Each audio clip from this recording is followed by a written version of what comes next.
Hey, everybody. Welcome to the Texas Three Step Podcast. We got a great show in line today. Tyler, what's going on? Yeah, we're back with some more sports. We got NFL and college football. We got college football with Jonathan Thomas, our friend. That will be great. And then we got MLB and NBA. And we'll talk about that stuff. And yeah, sports. We got sports today. Yeah. And you had the most important member of the team back too, me, because, they couldn't do the other sports by themselves. They had to have me here. Except we did do the other sports, or we did football very well without you, I will add. Just saying. Yeah. And they also got it done in a reasonable amount of time. We've been doing this for about 4 hours. Yeah, and that's half of that is just you pausing every couple seconds. Yes, it is. Mm-hmm. Anyways, we are going to talk about NFL. Sports. We're going to talk NFL. A lot of things we learned about last week. We learned that the Falcons are going to always find a way to blow games. No matter what kind of fashion it's in, they will figure out a way to blow games. Oh my gosh. How crazy was that? The Texas Rangers of baseball. The Texas Rangers the football. Yeah. The Texas Rangers are the Rangers of baseball, Cody, if you didn't know. Yeah. Yes. But how crazy of a game was that, Q? Dude, that was wild. That was the most ridiculous game I think I've seen in years. I can't, since I guess the Patriots one where Falcons also blew that one. They had a 99.9% chance to win that game with I think it was 2 minutes left in the game, and they still lost.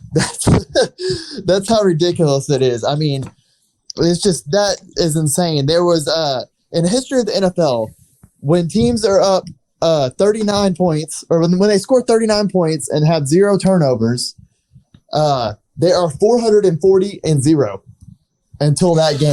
They are now 440-1. And it had to be the Falcons. Imagine that. Right? Exactly. Oh, that's amazing. I mean, Dak Prescott played phenomenal in that game, overcoming ridiculous amounts of fumbles. No offensive line. No offensive line, missing his two top tackles. Technically, it's 3 because the backup. Yeah, let's rewind real quick. That beginning of the game, have you guys ever seen anything like that? They had 4 fumbles and they had 2 failed fake punts. Well, fortunately, Tyler, me being a Cowboys fan, I have seen something like that. Last time I seen something like that realistically was an equally crazy game, like back in 2007 when they played the Bills and Romo threw 5 interceptions. I remember that. The ball. And then they miraculously won in the last 2 minutes of the game. Yeah, it was the Bills. Yeah, it was the Bills. The Bills and Falcons, 2 teams that like blowing leads, I guess. Yeah. The Texas Rangers of football. There you go. Let's just. But Dak Prescott became the first player in NFL history with 400 passing yards and 3 rushing touchdowns in a single game as well. So that's surprising that hasn't been done before. Yeah, I know we have this new era of QBs, but you'd think Michael Vick, he would accomplish something like that. But usually that is the guys that are airing it out, they're getting touchdown passes and not just and they're not really running the ball that much. Mm-hmm.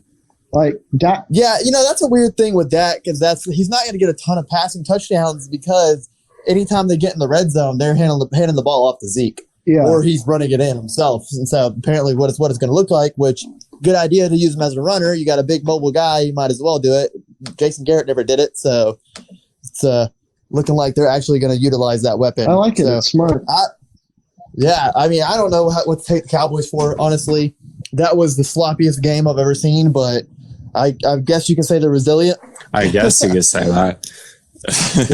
Defense is terrible, but man, I don't know. They're gonna have to if they're gonna beat Seattle, they have to play a lot cleaner of a game and actually get some pass rush going. Yeah. So, but I mean, Cooper and CeeDee Lamb and Michael Gallup, they all look like they the real deal. And, I mean, the offense looks like it can compete with anybody. And so, yeah, I just kind of wonder how much yards and points they would have put up if they didn't fumble it 4 times. oh, I know. It's just crazy Absolutely. that they buried themselves in a hole and they still were fantastic offensively. Well, the dumb thing is that, I mean, you have Dak playing this way, and it looks like everything's pointing to Dak looking like he's taken this step to be one of these top 5 quarterbacks in the NFL. Bold statement. Not even a bold Weird. statement. It's really not a bold statement. I mean, we're 2 weeks in. You're saying top 5 Q. Well, actually, I mean, he did it last year. You know what? Let me take that back because some of the top 5 QBs we've had in the past have definitely struggled to start. Are washed, yes, and we'll talk about a few of them, including one who can't throw more than 5 yards. We'll talk about him. Which one? Oh yeah, there's exactly. 2 of them. Well, one can throw 10, buddy. One's a little bit stronger than the manlet one, but but like getting back to that Cowboys game, that onside kick was absolutely crazy. I've seen a lot of different ways you've done that onside kick. You'll have it ball straight up. You'll kick the top of it like traditional. You'll have it at an angle. You'll kick it out to the sides. You'll kick it out to the middle. I've seen it once where I've had my team do this where they've had it basically end to end and they've like soccer kicked it and rolled it forward and we all went blocked and tried to grab it. But I've never seen someone have it laying down, you kick the side of it and it's spinning to left, and then you go and block and try to recover it. Pat McAfee actually explained that, and he said he's in his opinion that's one of the better ways to do it, because you get that back fishtail at the end, and it just squirrels right past the 10-yard line. If you're really boxing out like you're catching a rebound, you really can get it like more often than not. But it's hard because, I mean, at any time if the Falcons would have just jumped on that ball, they would have recovered it. It was not moving very fast. Yeah, you say the boxing out, like no one was boxing them out. They could have grabbed it. I know. I'm sure it was good when they recovered it, right? Yeah, I think so. Yeah. He just hopped on it right at the 10-yard line, and they were still sitting at, like, you think that right when it was about to get the 10-yard line, you'd have somebody just ready to jump, but they didn't jump. As a Cowboys fan, I was ecstatic, but I'm sure the Falcons, anybody who's a Falcons fan probably had a lot of flashbacks. So they probably have a little bit of PTSD. I bet a lot of them are still feeling like there's still no way. Like, that's amazing they pulled this off, but there's still no way that they're gonna go down and score and take the lead. But no, they even did that, which was impressive. Like, not only did they score the first time, then get the onside kick and score after that. Like, how crazy is that? Like, I wonder what the odds are of doing all 3 of those things within a couple minutes of the end of the game. And doing all that and coming back from 19 points down and recovering from 4 turnovers, or what was it, 4 turnovers? Yeah, to start the game. There might have been more. I can't remember. But yeah. Yeah, exactly. And I mean, that's ridiculous. I've never seen a game like that in my life, and it's just the whole thing. At the beginning, I was angry. It looked like you're watching a JV football team, and somehow they were resilient, man. They put it together and they won it. And that's all that matters. Hey, you clean it up, move on to the next week. Yeah, I think this is a big game for the Cowboys. The fact that they're able to bounce back like that and win, I think this is going to be one of the games that they look at later on in the season. Like, yeah, this is the game where we really put it together. If they end up having a really good season, we'll see. That's huge with a new coach and no preseason. Mm-hmm. Yeah, that is a momentum builder. That's a confidence builder. We'll see, though, if it carries on to this next game against a really good Seahawks team, which we'll talk about in a second. Another great game we had the Seahawks against the Patriots, which was just kind of like the Cowboys game. Like, there was a nod to a lot of past games. It was very cool to see. Cam Newton gets stopped from the 1-yard line on the last play, and should have thrown it. Hey, I'll say this: throwing the ball got them down there.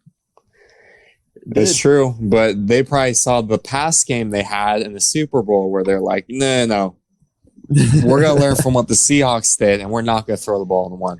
And the whole game, you have Cam Newton running it from the 1, 2, 3 yard line, just running downhill and scoring. So it's like, this seems like a no-brainer. Just run the ball in. My issue with that, though, is everyone in the stadium knew that play was coming. Yeah, exactly. Well, the touchdowns they had, everyone knew that shit was coming too. Not exactly, because you can open it up, but for that play, you knew Cam was going to run it. And, like, does it matter either way if they know? I feel like it doesn't, because at the end of the day, you still have to get off blocks and you still have to stuff the run. And he falls forward He falls forward every single time. So not only do you have to stop the blocks. He is, 6'4"? Yeah, you got to stuff him in the backfield a yard or two behind the goal line because he's going to fall forward. But luckily, whoever the corner was made a fantastic play. Hey, LJ Collier, my boy from TCU, got off that block and helped stop him at the line. Yeah, and then the corner, he chipped the fullback. He basically dove into his knees, which caused Cam to have to kind of stop, and he basically got run down by all the guys breaking through the line. It was just a fantastic play. Awful blocking by the Patriots. Nobody wanted to do that. But it was amazing to see. Just like last week, I was a little underwhelmed by the Patriots. They could have played a lot better against the Dolphins, but they looked really good against the Seahawks offensively. Defensively, maybe they were pulling their punches. Maybe. Possibly. Maybe they're playing down to the level of Ryan Fitzmagic. They got hypnotized by Ryan Fitzmagic. That's what happened. But offense. Or maybe the Seahawks aren't quite as good as we think they are. Defensively. Because offensively, they are damn good. Amazing offensively. Russell Wilson, Cody, you're talking about them being a Super Bowl team. I think that's possible, but I'm damn sure this might be the year that Russ gets the MVP. From what I've seen. So too.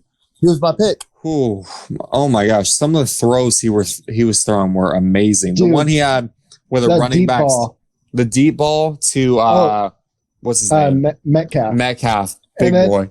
And then that other ball to Carson. That was a beautiful pass. DK was cooking Gilmore there for a little while. Yeah. He was.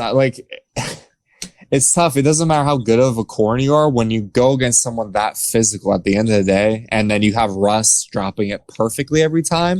There's not much you can do.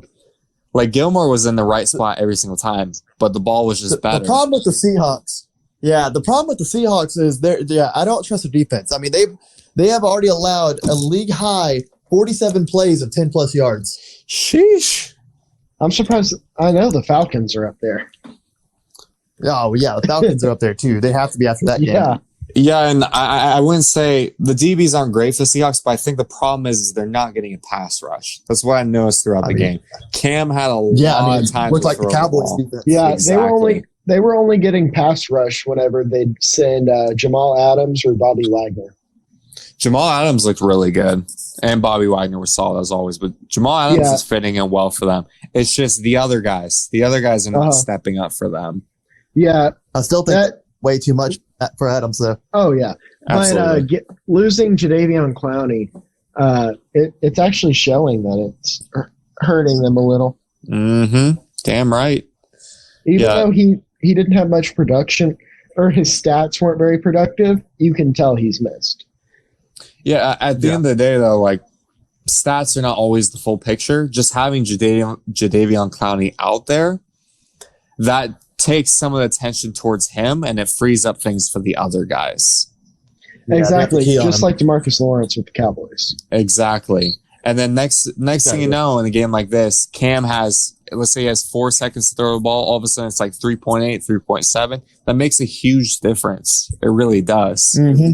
That could have been a difference between 7-10 points in this game.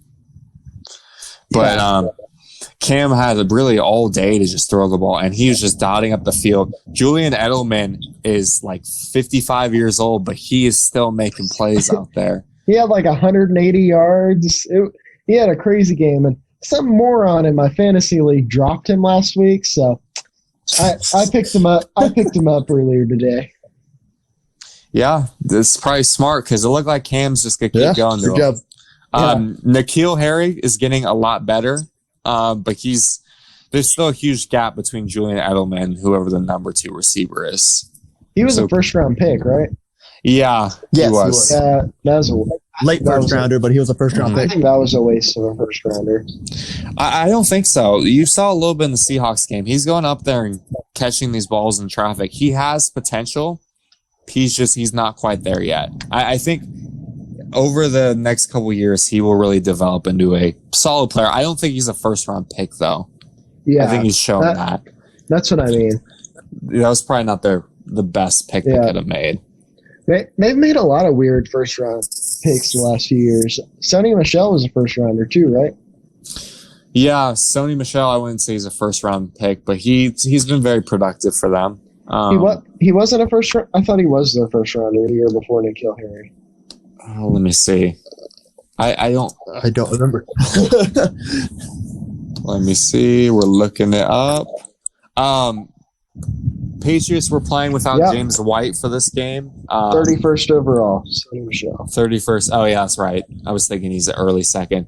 Sony Michel didn't do much in that game, but they were without James White. He's a good player for them. Yeah, that's a Tragic pretty big story. loss. Yeah, very tragic story that happened with his family.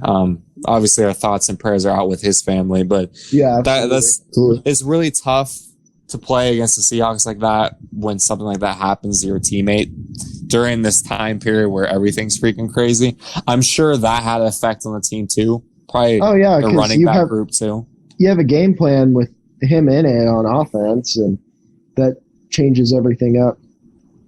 Exactly. So who knows like how high the ceiling is for the Patriots, but one thing's for sure, the Seahawks are just I was about to make a corny joke, but their ceiling is unlimited, led by their QB, Well, Mr. Unlimited. The Patriots are going to be blocked off by the Bills because the Bills are the real deal. I don't know about that. I think Patriots could still win the division. I think it'll be interesting. It's going to be very interesting. For the first time, the AFC East is going to be a tight race and it's open for the first time.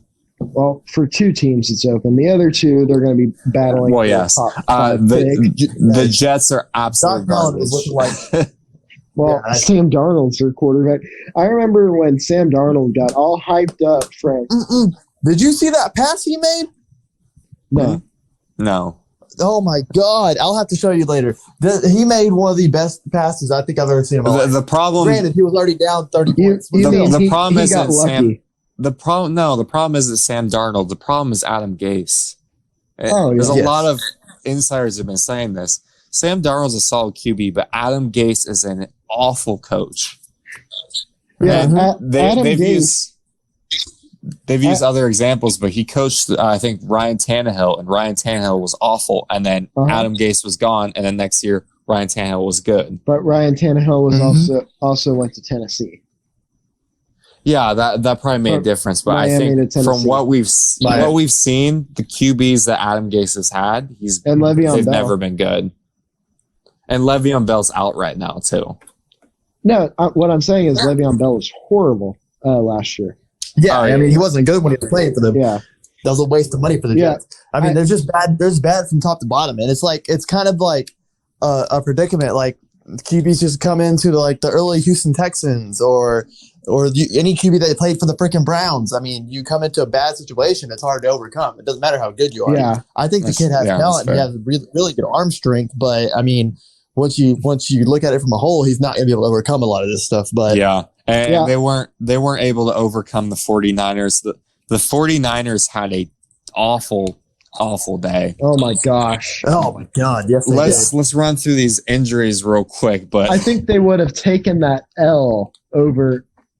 Or I think they would have rather forfeit and taken the L over all those injuries they had. Because man, did. Absolutely. yeah, Mostert got hurt, Garoppolo got hurt, but the huge one was Nick Bosa went down and he tore his ACL. He's done for the year. Their best player done for the year. Dunzo.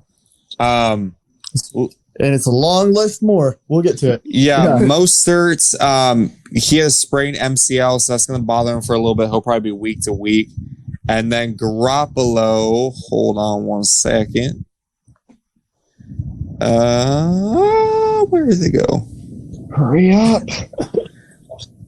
And then he has a high ankle sprain, which that's always a nagging injury. We'll see. That always hangs around He's forever. probably week to week, but all of a sudden, 49ers, before the season, were like, maybe they could get back to the Super Bowl. That shit might be done, just like that. I think it is. I mean, it's going to be hard. They're still probably a playoff team, though. I don't know. I don't think so. They're not going to win the division with the Seahawks the way they're playing. Cardinals are better this year. You know, it's going to be a tough road in that division, I think. Yeah, I agree. And then you lose Nick Bosa. We'll see the impact this week, how their defense looks without him.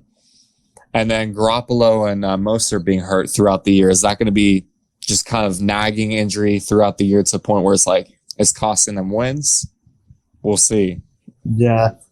I don't know. All Garoppolo does is hand it off anyways. Yeah, true. That's true. But yeah, they got hit by injuries. A lot of people got hit by injuries. Just some other notable names. Saquon Barkley towards ACL. Dang, So that's Giants brutal. season was already done to begin with, but it's completely done. They basically ruined Barry Sanders within a matter of 3 years. Yeah. Shoot. Yep. Accurate. Just like that. Saquon was supposed to be one of the best running backs of all time, and yeah, we'll see about that. Saquon got hurt. Christian McCaffrey, high ankle sprain. Another 4 to injury. 6 weeks. 4 I to traded 6 for him weeks. in fantasy, so I know. Good. God, that wasn't nagging. No. I got a steal for McCaffrey, so I gladly took that dub. And Carolina, they also were not really contending this season. So Here's my thing here. Contending for Trevor Lawrence. That's why I would not trade for him in fantasy is because they're going to be done. I don't know how much they even put him back on the field. They are not going to win. yeah, that's a fair point. I would look to move him too.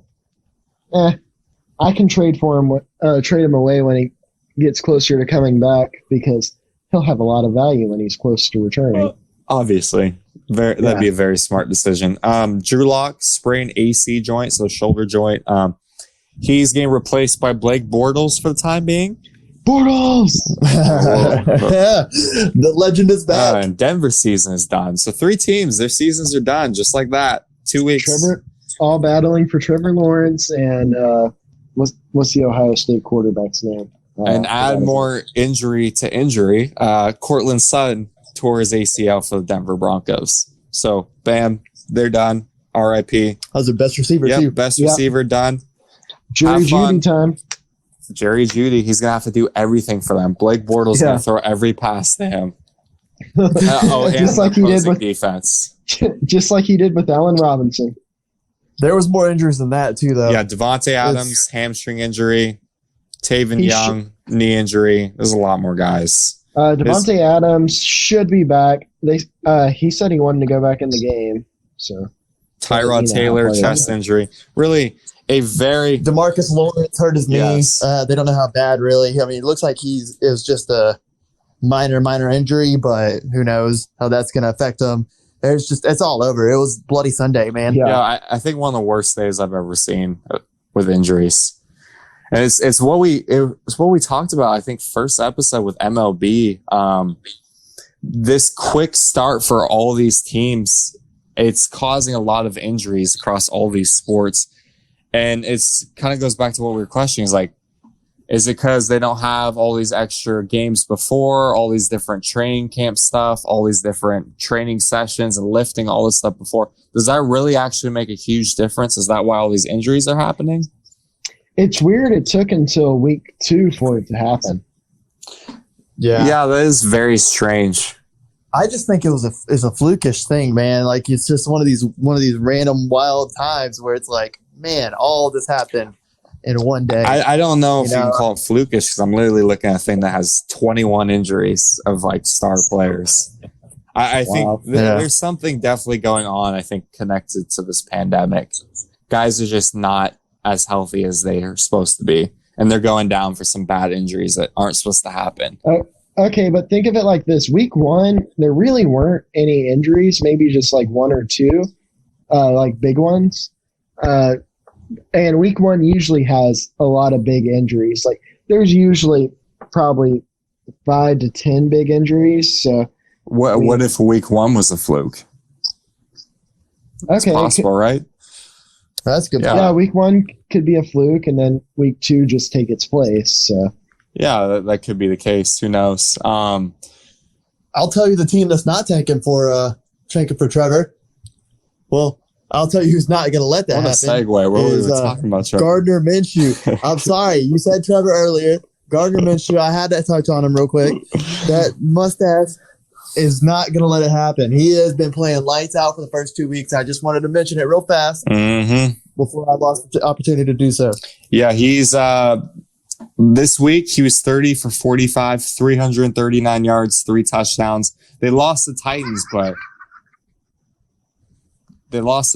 but he did a very good job. I don't know what that was, but It sounded like the Joker. Man. I don't know what path I don't think they're gonna make the playoffs, but I think Gardner Minshew is gonna keep being consistent with these numbers. We talked about this before, but I think he's a good fantasy pick for like your second QB, not your starter, obviously. Yeah, but so I just throw it in. We were trashing the Jaguars on a couple shows earlier. Yeah, I had my rant time. Hey. My bad. Yeah, I'm sorry, Jaguars. Gardner's not gonna let it happen. Anyways, back to the show. Other notable games, Aaron Rodgers still killing it out there. No Aaron surprise. Jones killing it too, Yeah, Aaron Jones killing it. Vikings suck. just like Yeah. Aaron Hernandez. Oh killing it. jeez. Oh no, shut up. Jesus. You know who's not killing it?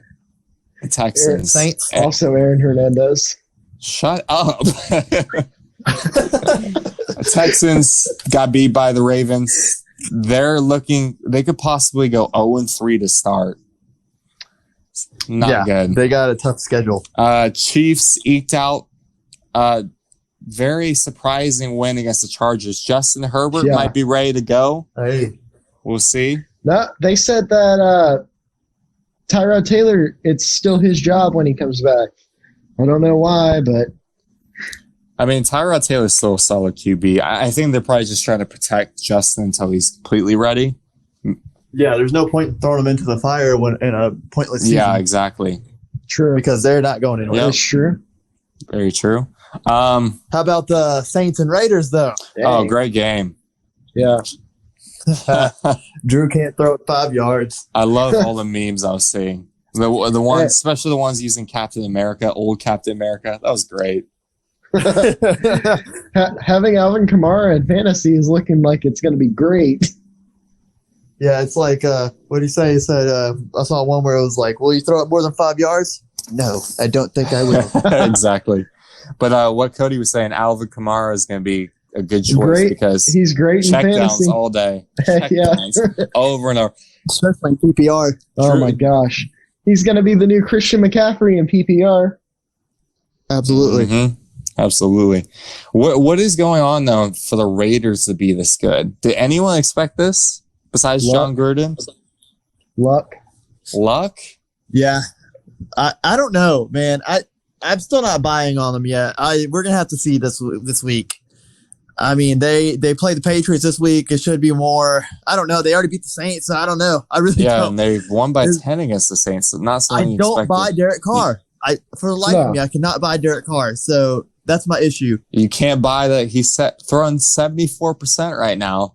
You're not buying that? No, because I've seen him have games like this before, and then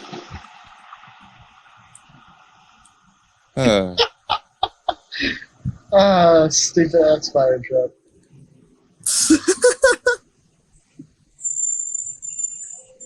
Because, it has to be ridiculously loud going through this place at 1 o'clock. All right, we good. Unless the Joker comes So back out. Anyway. I asked the question, are you not buying Derek Carr? And just answer that question. I'm still not buying him. I've seen him put games up like this before, where he's just had phenomenal games. Really, I mean, it was a really good game for him, but he followed it up with stinkers after stinkers after stinkers. I mean, he's Yours is not consistent. You're a Mhm. stinker. I can smell you from here.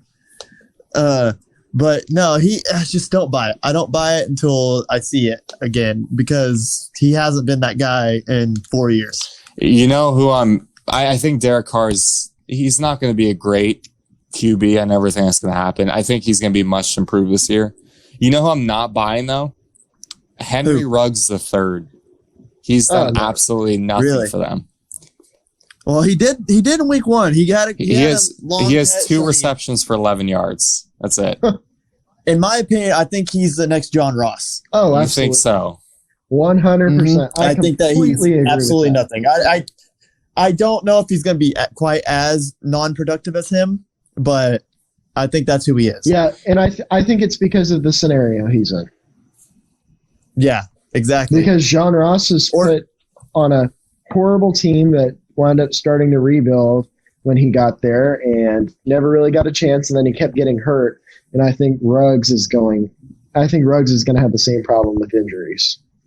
And I also think the number 1 target there anyways is Darren Waller because Darren Waller's looking like a superstar. And it's only Darren Waller. Like he has 24 targets. The next man is the running back at 9 targets. Yeah. And Josh Jacobs is a good running back. Yes, too. he is. So absolutely. I think that's what they are. I think they're ground and pound and hit their tight end. Yep. And so that's just not going to be great for Henry Ruggs III. No, it was a bad pick. It's basically it's not Darius Hayward. It's not a good fit for him, and I don't think he's going to be very productive this year. That's my prediction, at least. I don't agree. I mean, I do agree. Yes. I don't know why I said I don't agree. He doesn't know what he's doing. That was kind of week 1. I don't think there's any other week 2. Carson Wentz sucks. Well, it'll be like a weekly always update for us. It's like a weekly update. Yeah. Is Carson Wentz good this week? No. Hey, what about Mitch Trubisky? Yes. Somehow.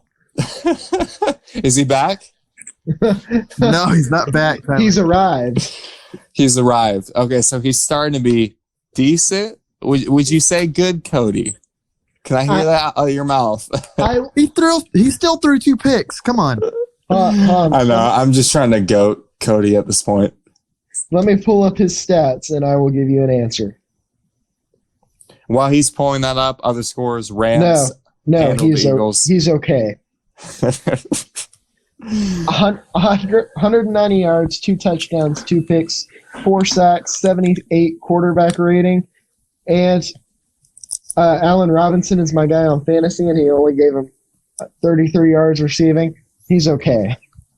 Yeah, I just wanted to, bother you for a second. You act like I care. You do. You get very fired up. You had to look that up. Well, I already had it halfway pulled up. And remember, you had the tweet I put out where I was just questioning if he's back. That was just a question. He never arrived. Exactly. There it is. You're getting fired up. He had 1 good season. That's good enough to say. He never had a good season. They went like 10-3 one season. Well, it doesn't matter about the wins. He didn't play good. He didn't go 10-3. I mean, he did good enough. He did make the playoffs. I think that's good enough to say, is he back? He was like mediocre. He was never here. Is he back to mediocre? Because he was trash. The real question is the Bears defense back to dragging his sorry ass to the playoffs? Exactly. Yeah, probably. It's like saying, is Jeff Mills back? Oh, jeez. Yeah, there. Anyways, there you go. I'm gonna have to edit out so many things, but anyways. Anything else? Any of those other games? No, let's go to picks. No, let's move on to picks. Okay, picks this week. We got Raiders. Hurry up, Tyler. You're really telling me to hurt? Come on now, honestly. Raiders at Patriots.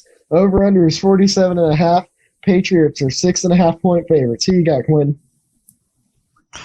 Patriots, I'm going to take the Patriots. I still don't buy the Raiders. I don't think that they're going to be able to put it together to go start off 3-0. And I think I am buying Cam and the Pats. So let's see it. Yeah. I agree with that. I'm going to go Patriots too, and I'm going to say the Patriots cover the spread, which is 6.5 points. I think they cover too. Yeah, I got Patriots covering too. I think last week, even though they didn't win, I think that was a confidence builder for Cam and that offense. I think they're going to light up this week. I got the over too. So Pats are going to win this game. And then next game, we got Texans at Steelers. Texans 0-2 against 2-0 Steelers. It's 12 o'clock game. Pitt 3.5 point favorite. 45 over under. Cody, who do you have in this? I'm going to go with the Texans because I think they're going to be playing like a team with their lives on the line.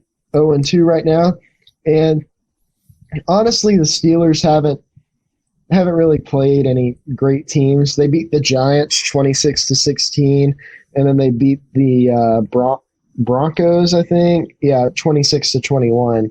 That's weird. They scored 26 back-to-back weeks. The NFL's rigged. Just like the NBA. Just like the NBA. So I think the Texans are going to win. I think Deshaun's going to put the team on his back, even though he may not have a back because of that offensive line. But Oh, jeez. Oh God, they're gonna rip off his back. they may break it. Honestly, Yeah. I got the Steelers in this game. I think your analysis is wrong, Cody. I think only Deshaun Watson is going to play like this game matters. I think the rest of the team is already like, oh, we're done. Maybe this is an opportunity to get rid of Bill O'Brien. Freaking sorry ass coach and GM. I think Big Ben is breaking off the rust. He was looking solid last week. Solid. That defense is ridiculous. It is back to the old days of really dominating any team to play. It's a really good defense. Break out the steel curtain. Steelers win. Q, who do you got? I got the Steelers as well. Man, the Texans are a shit show. So, nope, I'm not going to choose them. And I do think Big Ben is creeping back into being in the actual back territory because he was there, Tyler. Mm-hmm. Well, obviously, that was never up for debate, but Yeah. we can always debate things about Mitch. But anyways. No, you're always wrong about it. See, I'm not the only one that gets worked up. Y'all Cowboys fans get so fired up about Mitch Trubisky. I don't know why. Cowboys It's fans? amazing. What? No, I think it's just y'all because the other guy that was getting mad on Twitter was also a Cowboys fan. Well, he did destroy us in one game, but that doesn't matter. Exactly. That's where it comes from. That's more Anyway, of an indictment on moving our on defense, to the not- next not game. him. Speaking of Cowboys, transition. Cowboys at the Seahawks. 3:25 game on Fox. Seahawks are a 4.5 favorite, and over/under is 55.5. Wow. Big points. Jesus, a big over. Big points. Cody, actually, let's go Q. Q, who you got in this Ooh. one? Changing it up. Flipping up. So you may call me a homer. Oh, you are. I am a homer, but that's not the reason I'm picking. I think that coming off of a crazy game like that, I think that really just gives you a lot of confidence. And I think this is going to be a quarterback duel. I think this is going to go down last little bit. I think it's going to be a really, really tight game. But the Cowboys have done this before. They came up there in Seattle and taken them out when the Cowboys were underdogs. And so I'm thinking that the Cowboys are going to pull it off. I think it's going to be close, and I think it's going to come down to like a field goal at the end of the game. And I think it's going to be high scoring too. So I'm going to take the over. Actually. Okay.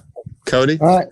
I'm going to go with Seattle because I think they have a slightly better defense than the Cowboys. And I think Russ is a little bit – it's very close, but I think Russ is a little bit better of a quarterback than Dak right now. But I'm going to say they hit the over, but the Cowboys cover the spread. Here's the thing, though, that the Seahawks, man, they allow a ton of big plays. And one big play. So do the Cowboys. One big play team, man. Yeah, that's the thing. Yeah, Cowboys at it. Yeah, that's what I'm saying. It's going to be a high-scoring game. Yeah, but I think Seattle has more playmakers on defense that can get a stop. I can agree with that. Absolutely. I got Seahawks too. I got the over as well. And I think Seahawks are going to cover the spread. I think Cowboys going to have a hangover from that big game. That's my guess. And I think Russell Wilson is just going to be on fire the whole year. I think it's going to be a while before they get beat. I feel like they're going to run. Russell Wilson is my MVP pick, by the way. I already called it earlier. Yeah, I might be switching some. My boy going to the Super Bowl. I see them. Yeah, I don't see them losing. I don't have their schedule in front of me, but I don't see them losing for a couple more games. I think they're just unstoppable on offense. I think defensively they'll be better this week, but still a lot of question marks for sure. But moving next game, Aaron Rodgers discount double check against the Saints. Drew Brees and his bony ass arms. Trying to think of something to rhyme with discount double check, but I'm not that. The clever. Saints are favored. Yeah, by 3 points. Who would have thought? Yikes! I'd put money on that. Over under 52. This is the primetime game at 7:20. I'll start off. I think the Packers are going to win. I think Aaron Rodgers is playing a lot. He's not playing on the level of Russ, but he is on fire too. Who would have thought? On fire. Yeah, who would have thought that the offense would have been good? They didn't draft anyone to help them out, but they've been really good this year. Jordan Love, but he's not out there catching passes or running the ball. So I think Aaron Rodgers, he's playing pissed off right now. He's like, I'm not letting this kid take my job. So I'm going to blow out anyone who we play. So I got Packers in this game. I think it's going to be close though. I think within the touchdown. That's my guess. I do not. I think one of you. I don't think it's going to be close at all. I'm going to take the Packers, and I think the Packers blow them out. Saints, for me to ever get confidence back in the Saints this year, I know I picked them. I think I picked them to go to Super Bowl too. I gotta see more out of Drew Brees. I think Drew Brees showed a lot last night that he just might be washed. And without Michael Thomas, is Michael Thomas playing in this game? He's hurt. I don't think he's playing this game. That's what I'm saying. Exactly. And so I think without Michael Thomas, I just don't see them pulling out a win here. So I don't even think it's going to be close. I actually think they cover the spread, but I think the Packers might blow them out. Okay, Cody? I'm going to go with the Packers as well. I think the Packers win by like 2 scores, 10 to 14 points, something like that. And like Quentin said, Drew Brees needs to show me he still has it without Michael Thomas before I'm going to buy stock in the Saints again. Even though it's nice to see Alvin Kamara light it up for my fantasy teams. And then final game. This is the Monday Night Football game. This is going to be freaking fantastic. Fun. We got Chiefs and we got the Ravens. We got Lamar Jackson against Patty Mahomes. Battle of the MVPs. Battle of the MVPs. My pick for MVP was going to be Pat Mahomes, but I might change it up. Russ is playing really good, but this game is going to be exciting. Over-under is 53. Baltimore is favored by 3.5. I don't know why they didn't win the Super Bowl last year, but whatever. Lamar is the GOAT. That's why. Lamar is the GOAT. Christian must have made that line. That's probably it. That's Christian's decision. Who do y'all got in this game? I'm going to have the Ravens win it. The Chiefs have kind of looked rusty so far this season, especially throwing the ball deep. I think they've only had like really one big deep play so far. And so I'm going to go with the Ravens because Ravens have one of the best defenses in football. So I think they're going to be similar to how the Chargers put pressure on them in the game last week. Q? I'm also picking the Ravens. I think the Chiefs are now. Don't get me wrong, the Chiefs are amazing, and I really do think that they're probably going to be the team representing in the AFC again this year, and they could likely be the Super Bowl champion again. But I think they're having a bit of a Super Bowl hangover, but they're still winning games because they're just that good. Yeah. But it's just they just haven't been lighting the world on fire. And the Ravens, I mean, they've been good. I mean, Lamar's been solid. I wouldn't call it spectacular, but he's been solid. And I just think this is one of those games that the Chiefs are going to blow. I mean, they almost lost it to the Chargers last week. And so I think they're going to lose this game, and I think this game's going to be what wakes them up again, and then you're going to see them go off again like they were before. I agree. I was thinking the same exact thing. Also, I'd like to add that they will smash that over. The over-under is 53.5. I agree. They're Mhm. definitely good. I agree. Definitely There. gonna smash that. I think I have Chiefs win this game though. I think both teams have been underwhelming. I think Lamar and Pat Mahomes haven't been up to their like amazing status, but I think Chiefs just have a little bit more firepower on offense. I think Clydesdale is going to have a great game. It's going to be a very close game. I think Chiefs win this by a field goal. It's going to be very high scoring. It'd be like see the game going like 41-38. Like Chiefs hit a field goal at the end to win the game, something like that. It's going to be a lot of fun though. Yeah, another factor for me is if the Chiefs come out firing, Ravens also have a better defense, a much better defense. The Chiefs, I consider them one of the worst defenses in football. Yeah, we'll see. I don't think they're one of the worst. I think Yeah, they're just I don't not think as that was- good as Okay, their a offense. middle of the pack defense. Yeah. Is that- Yeah, but they have enough to get the job done. Yeah. I just think their offense is obviously the driving force. they have enough to win a Super Bowl, but if like Mahomes got hurt or something, they wouldn't have enough to make it past the first round of the playoffs. Well, that's the case with a lot of teams. I mean, not a lot of teams have good backups anyway. So. Yeah, but maybe like Baltimore, RG3 came in, Yeah. they could make it to the second round. Yeah. Well, RG3 can't make it through one game without breaking something. So we'll see. Yeah, what Sure. happens. they'd be on their third string He was already. born Yeah. with glass bones and paper skin. Every day I break my legs, and every night I break my arms. Okay. Shout out SpongeBob. Shout out to SpongeBob. Hell of a way to end this NFL segment. But yeah, that's our picks. This is going to be a great week of games. A lot better than last week. I think we'll see a little bit of a separation between the three of us record wise. As a reminder, Cody and I are tied at 8-2. Q is Go 6-4. Eagles. So I think Hey, I got 6-4 after having a week one of 1-4. Yeah. So I went 5-0 this week. good bounce back. We both went 5-0. Cody had the one loss between all of us. Loser. Eagles. Eagles, Eagles. baby. Because he picked Fly, the Eagles and Eagles, Carson fly. Wentz. Yeah, I had to be different from you two morons. And you lost. That's what you get. Yeah, that's morons went and you undefeated. got exposed on Instagram. Yeah, all three people that check our story, which Yeah, is the three all of three. us. Basically.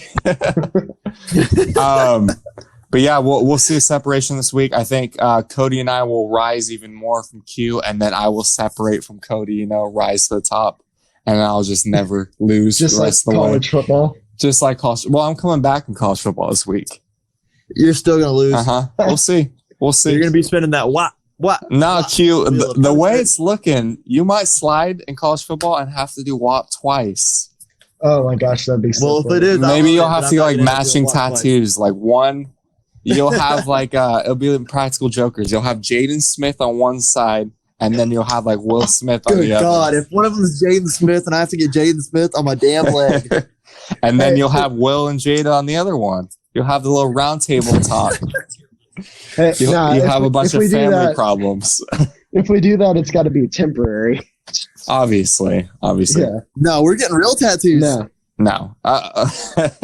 Anyways, that's NFL for this I'll week. get a real tattoo, just not Jaden Smith. Q's going to get a tattoo of Jaden Smith eventually, but that's NFL, and we're moving on to college football. Okay, and we're going to talk some college football. We got our special guest today, Jonathan Thomas. Jonathan, welcome to the show. What's up? That's about what I expected. Yeah. First thing we're going to talk about with college football is just what happened last week. We're starting to get into kind of some interesting territory, I guess, with college football. First couple of weeks sucks, but we're starting to get some good games. We had our first ranked game last week, Louisville Bowl against Miami. Miami kicked Louisville's ass. Louisville's defense looked like trash. Do you have anything to add on that, Jonathan? Well, it reminded me of somebody else's defense, but it's neither here nor there. But Of course. Is there anything else that stood out to you about that game?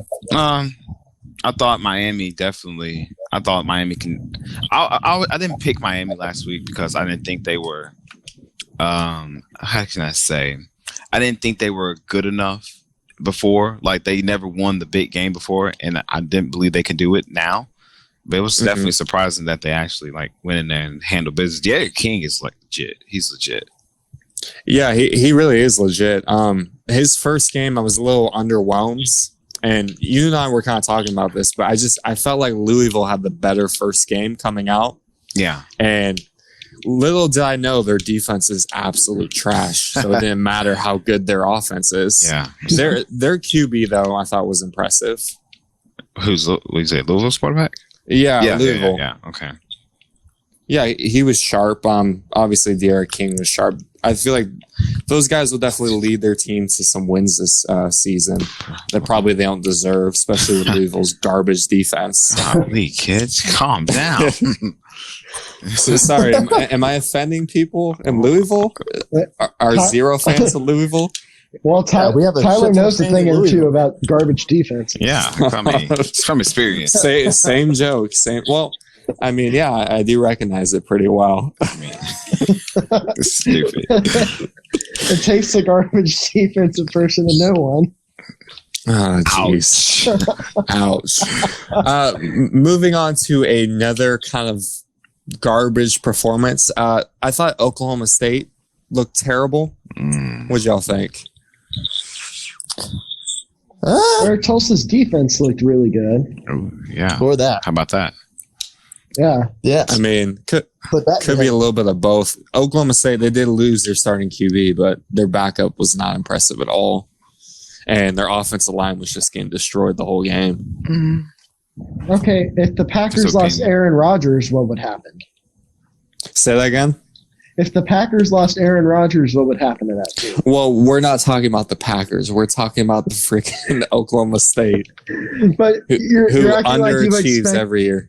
You're acting like you expect that backup quarterback to be great. Like, what would you expect if Aaron No, Rodgers is I didn't expect him to be great, but it's just like he wasn't doing enough to kind of open things up so Chuba Hubbard could have a good game. He and the did other enough to backup- win the game. Ooh. I mean, that's because their defense did enough. Oklahoma And State. Good enough Tulsa, to win the Tulsa game. really shot themselves in the foot. They had, I think, like 16 penalties or something. And they were horrible on I'm a third down. man. I'm 40. Yeah, maybe it was that, the mullet. Does he even have the mullet at this point? It was that One what America happened. shirt. It was that One It's America. probably- Whatever it's called. One America News Network, whatever it's called. That's right. OMAC or whatever. Oh, yeah. Oh, yeah. Yeah, that and the mullet just willed them to win, apparently. Right. Yeah, I doubt it. I think Tulsa just kind of shot themselves in the foot, but Yeah. When they They missed that looked- field goal, when they were down in the red area, I think they had a touchdown call back because of penalty. yeah, That's when they exactly. lost that game. That's when they lost. Yes. It's kind of one of those moments like, they're just not going to make that play to upset this big team. It's just Yeah. one of those things that small teams, they play the best that they can, but then they just can't make the plays They get can. that demoralizing penalty or Yeah, go, exactly. go for it on fourth down instead of kicking a field goal. Yeah. Taking Yeah, the or- obvious points. Or they don't do an onside kick when they should, stuff like that. Yeah. Or when they do an onside kick, they don't cover and let the guy run it back for a touchdown. Oh, jeez. Dang. I wonder Hey, who do you we're know what I'm referring talking to. No, I'm not sure. Do you want to spell it out for me? Well, his father's the president of Texas Tech.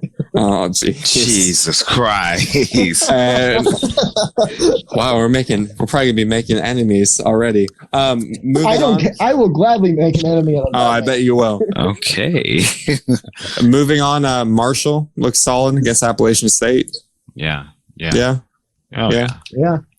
We are. Or Marshall. Appalachian State was horrible. Or that.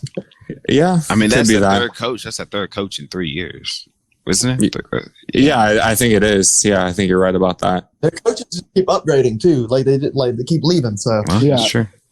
Yeah, and Appalachian State, they're still relatively new to the FBS. I think I mean, I they think- beat the SEC team last year, they did. losing to Marshall. Come on now. That's I mean, unacceptable. I think Marshall's actually Yeah, pretty that's- good. Oh God. True freshman What? quarterback. Looks solid. Okay. It's all day. I mean, he. Marshall hasn't been good If since Randy we're Moss. going to talk about Oklahoma State doing enough to win, I think that QB did enough to win. Yeah. I thought Yeah. the defense played better than the offense, huh? Oh yeah, absolutely. Marshall's defense was I solid. mean, it wasn't like Solid. he wasn't like Solid. throwing 500 yards and lighting it up in a 50-14 blowout. No. Yeah, but he was still doing enough Yeah, I to get guess. them to win, Yeah. I guess. Okay. He was good against Eastern. I think it was Eastern Kentucky. I mean, Okay. they're not a good team. They're not a good team, but he threw 4 touchdowns, 300 yards. Yeah, because everybody's just fearing Eastern Kentucky. Oh yeah. Sure. Yeah, that's Well, I mean, there's a lot of teams people fear, like HBU. I love how you kind of worked your way up, and now you're just outright saying who we're talking about. Jeez. Anyways, speaking of Eastern Kentucky and HBU, they did schedule a game this week. If anyone cares, that's one of the newest updates we had. There's FCS programs still adding games, but for some reason their conferences aren't playing. Which is a little Don't forget weird. UCA added at Western Minnesota. Not Western Minnesota, Western Missouri, something like that. Yeah, some program to just get them a win that doesn't really Yeah. matter, I guess. But hey, it's playing time. It's time for those players to kind of show for the NFL if they Go want to get have that money. opportunity. Go get that money, all that stuff. Go- Oh, Go get that. Become the next transfer quarterback to win a Heisman at OU. Yeah. It ain't Back, it. back to eluding. Anyways, enough with the looting. Is there any other games from last week that stood out to y'all? There weren't a whole lot of games because really only one Big 12 team was playing. ACC only had a few games. SEC is not playing. SMU destroyed Yes. UNT. Y'all absolutely destroyed them. That was horrible. So, Q, how do you? Yes, it was. Yeah, Q, how do you feel about your pick, bud? I don't know. I had to do it. That's the school I went to. You went there for what? 2 semesters? Damn right. I had to rep it because now I'm online. I mean, I went to UNM for 2 years. You don't see me out here saying, "Oh yeah, No, go no. Lobos" in every football game. Quinn Well, went I there would say for go 1 Lobos. semester. No, I went there for 2. Or 1 year, I mean. Yeah, there you go. Yeah, You're the math. Cody. yeah. North Texas. Hard. I thought they're gonna be I went to better in that HBU. game, but I really did think it was going to be a better game. Shane Buechele and SMU just demolished them. I think SMU is a lot better than what they're saying. A lot of people think. SMU was also pissed off because TCU canceled. Yeah, that probably was part of Well- it. Maybe. Well, with the way SMU was playing in their first game, I really didn't think that they were gonna be as good as that. SMU was playing vanilla because they were trying to hide things from TCU. I think one thing we got to take into account is because of all this COVID stuff. I think, and you've seen this in the NFL, I think the first few games are not really showing us what these teams really are. If y'all think Yeah, that's like Las Vegas is not a playoff team. yeah, and Yes. there's a few Y'all other think so? teams. I don't know. John Gruden's over there doing the haka in the freaking locker room. I mean, he's got them hyped up, but He does. it's 2 games. They still got 14 Did I say that more. right? They could go 2-14, and the Texans Jared- could go 14-3 all of a sudden. What? 14-3. I mean, sorry, 14-2. Jesus 14-3. Christ, kids. Hey, Tyler and I both went to HBU where math isn't the best. Yeah, exactly. Speak for Like yourself. yours, John. Like yours, Speak for John. yourself. Oh, please, because your math is good. Come My on, math is excellent. sir. You're a teacher, but you're not a math teacher, are you? No, absolutely not. Exactly. It's probably a reason for that. But yeah, last week we're starting to get in the thick of things.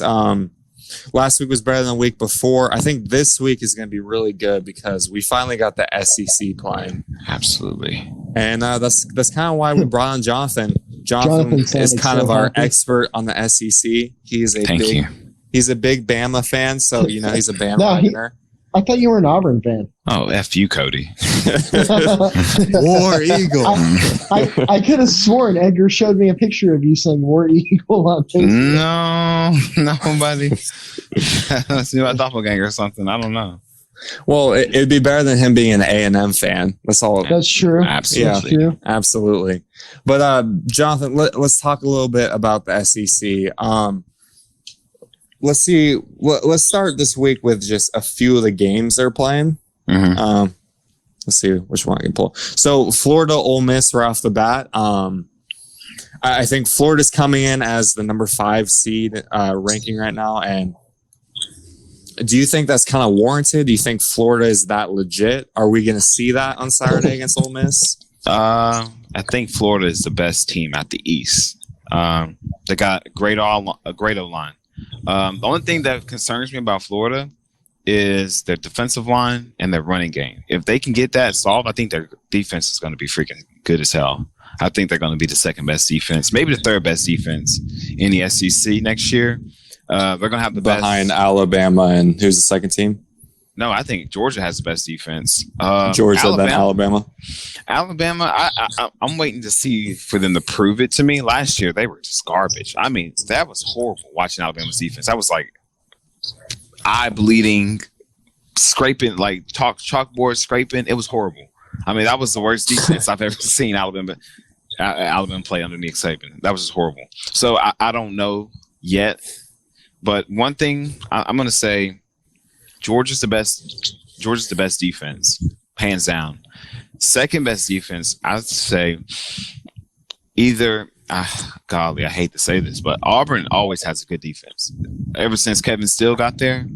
So I think that maybe they have a lot to replace on defense. Mm-hmm. So that's why I'm not as high on Auburn this year. But I think Florida is definitely going to be they should be favored over Georgia this year for the first time since since when.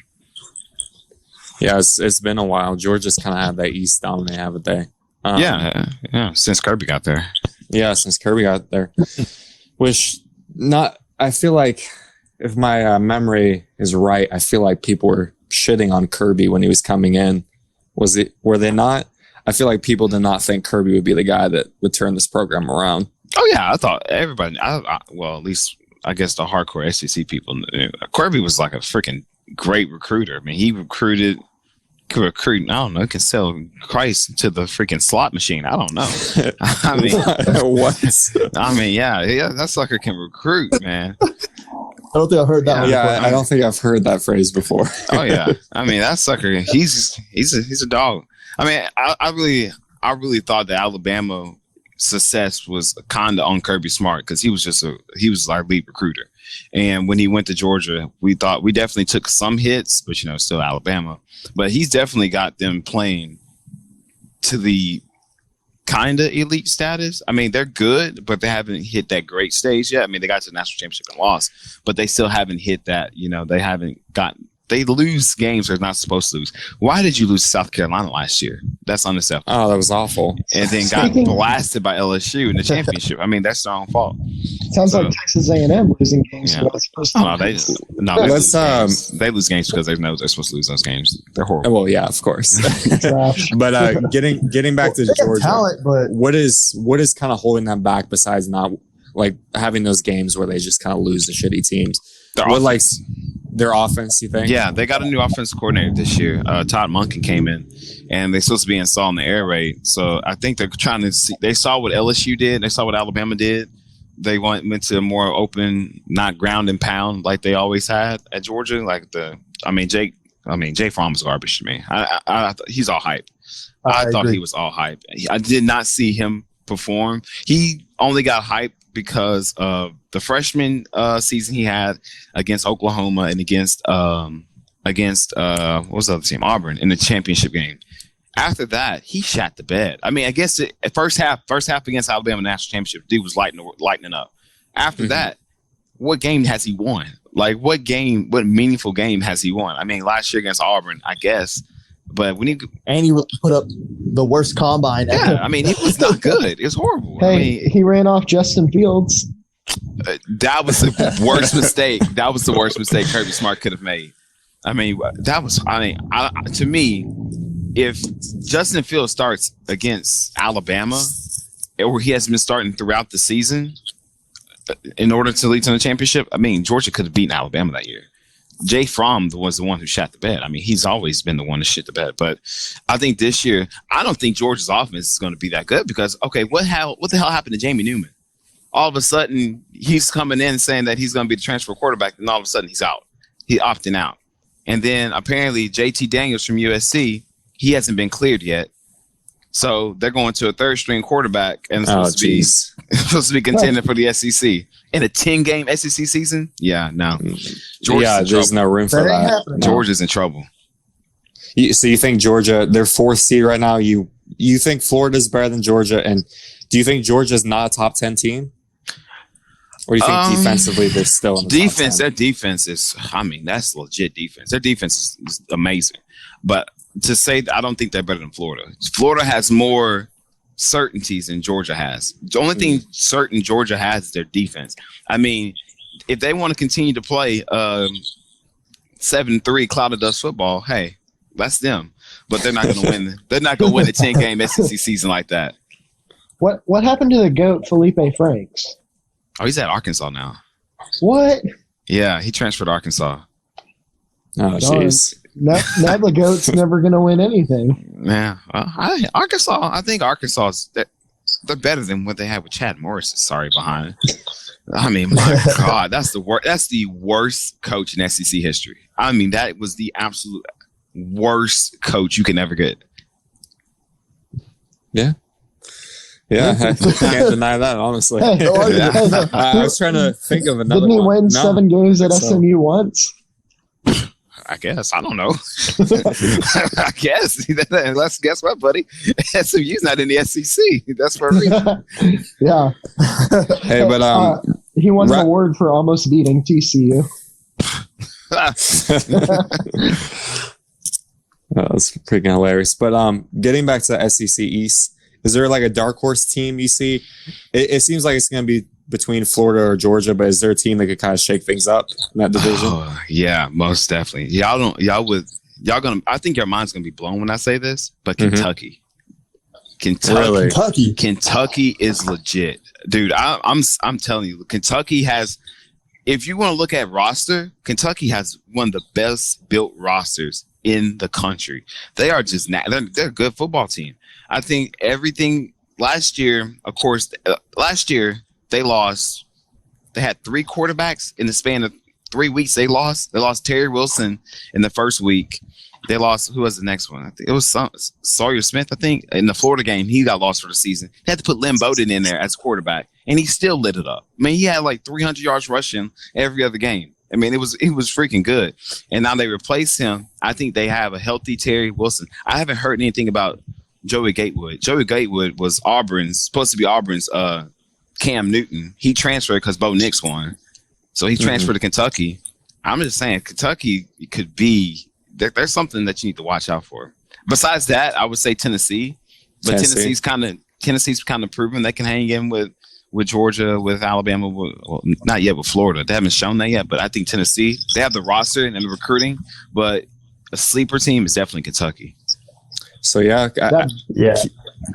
That Butch Jones recruiting class kicking in. Oh, Butch, all those dudes are gone now. Butch Jones, he's catching footballs for Alabama now.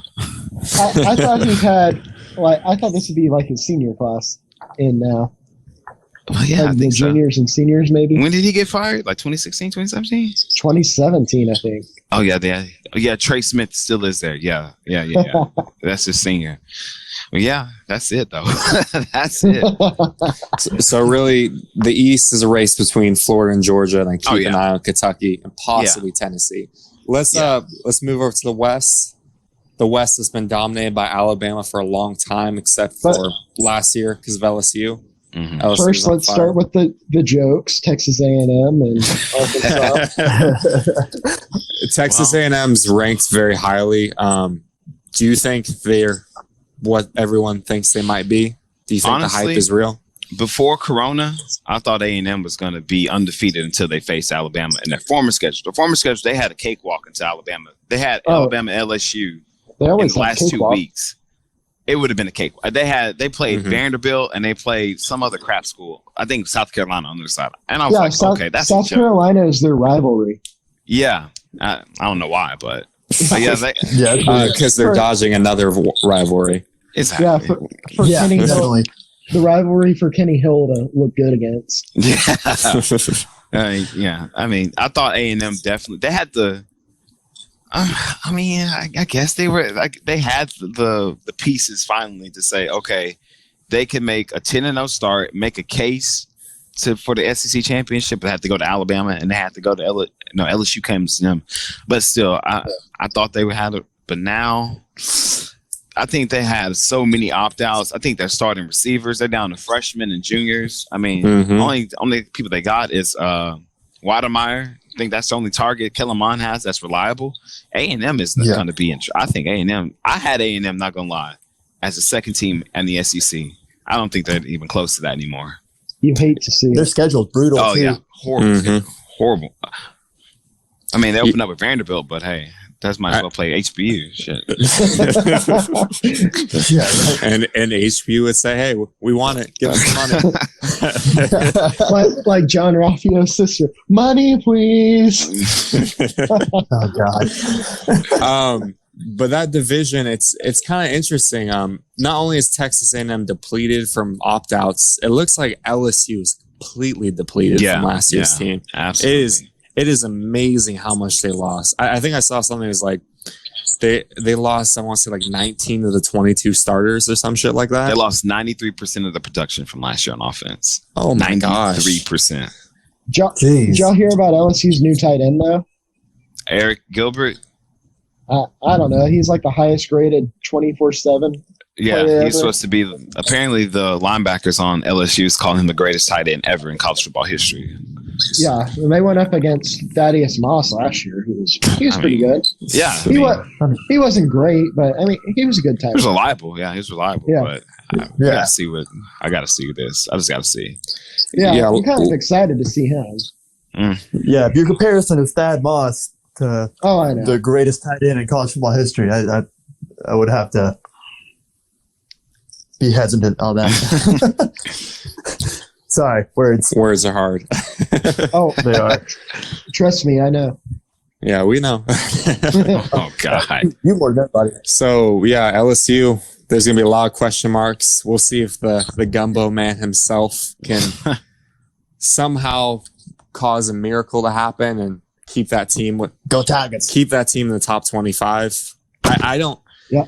I really don't know what their record's going to be. There's just so many question marks. They could be decent, and they could also like miss a bowl game.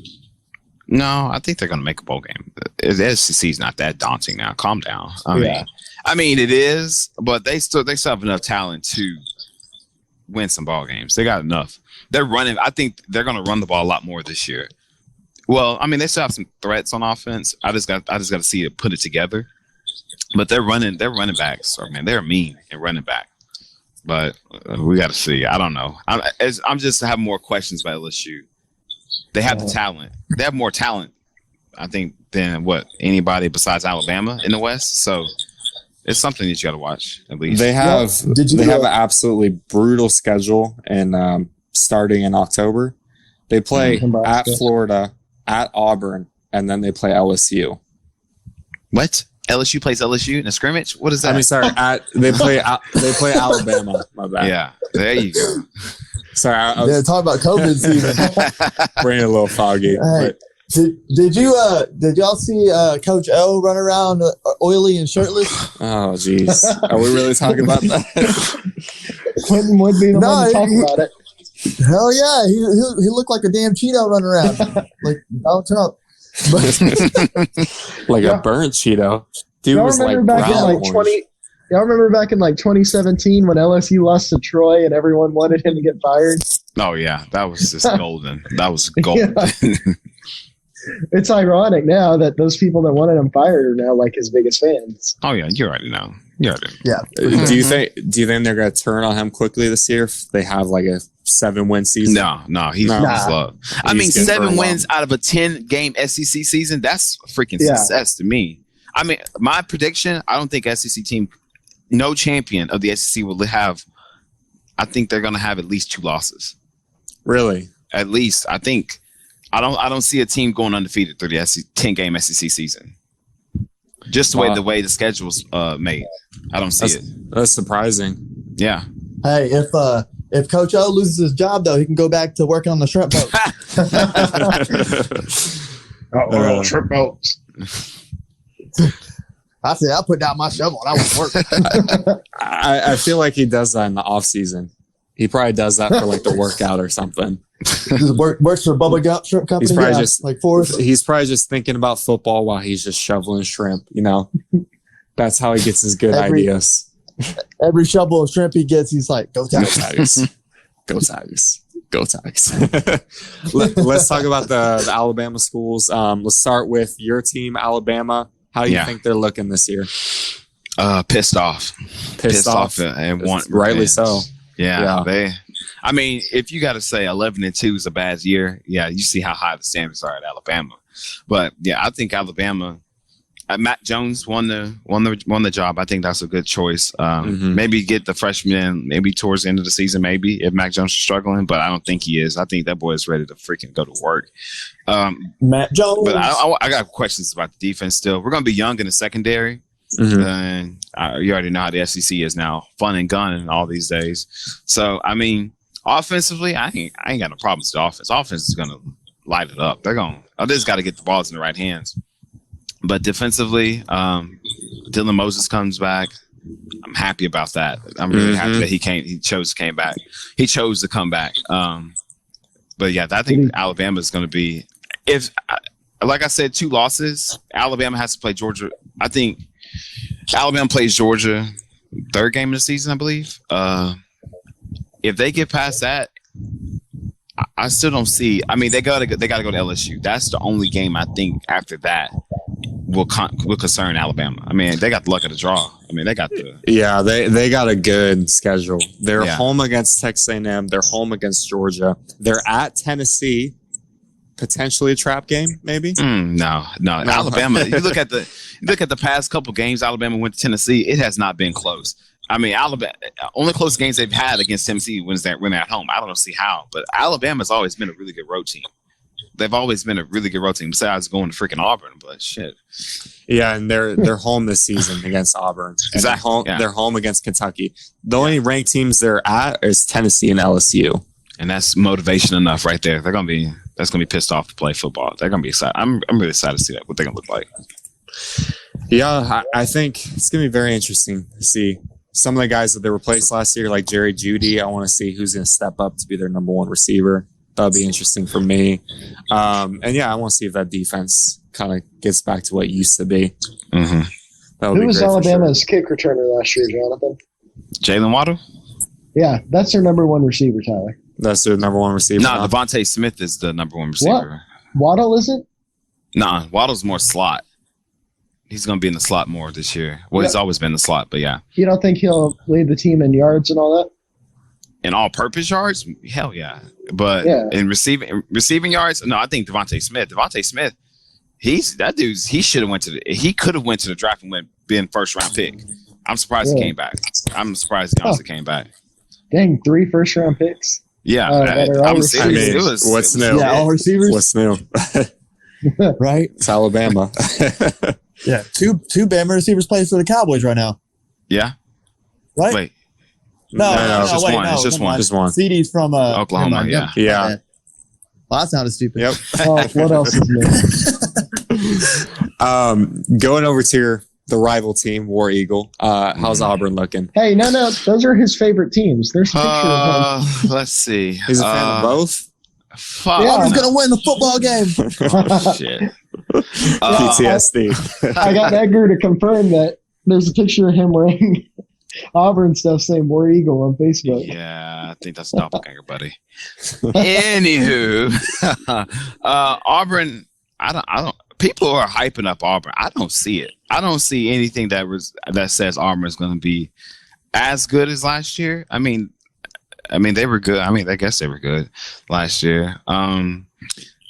Their defense, they lost a lot on defense, and I think if you watch an Auburn football game, their defense was there. I mean, their defense has been good ever since Kevin Steele's been hired, and they've gotten better. This year, they lost a lot. They lost their whole front line, lost linebackers, lost secondary, lost everything. And it just seems like they're just hyping up, Bo Nix. I mean, you hired Trash Can Morris. I mean, come on now. I mean, I don't believe in Bo Nix. I don't either. I don't see the hype. I mean, when did he in that game against Alabama, I mean, I'm gonna bring it up. In that game against Alabama, he did not do a damn thing to beat Alabama. Mac Jones threw 2 pick sixes, luck of the draw pick sixes, and then what did Bo Nix do? He hit the ball on the read option and ran in for a touchdown. That's it. That's the only thing he did in that game. I mean, he didn't do anything special last year. When it was time to beat LSU, did he beat LSU? That was the closest game LSU played all year. Did he do anything special? No. I mean, he's not that good to me. He's a game manager. He's not a star QB. I wouldn't even say game manager. You wouldn't even say that? Auburn, Gus did a lot to put Auburn in a good position. In that, let's see what other game they have. I mean, I guess you can say against Oregon, the first game, they were the best. I mean, okay. I mean, really, are we really going to consider a Pac-12 team decent at this point? Like, I mean Oregon is the only best threw team. 16 touchdowns. Oregon is the best. Trump didn't even bother with getting the Pac-12 back. That says something. I mean, the only team I would take is Oregon out the Pac-12. Oregon's the best team out west. But Pac-12 loaded.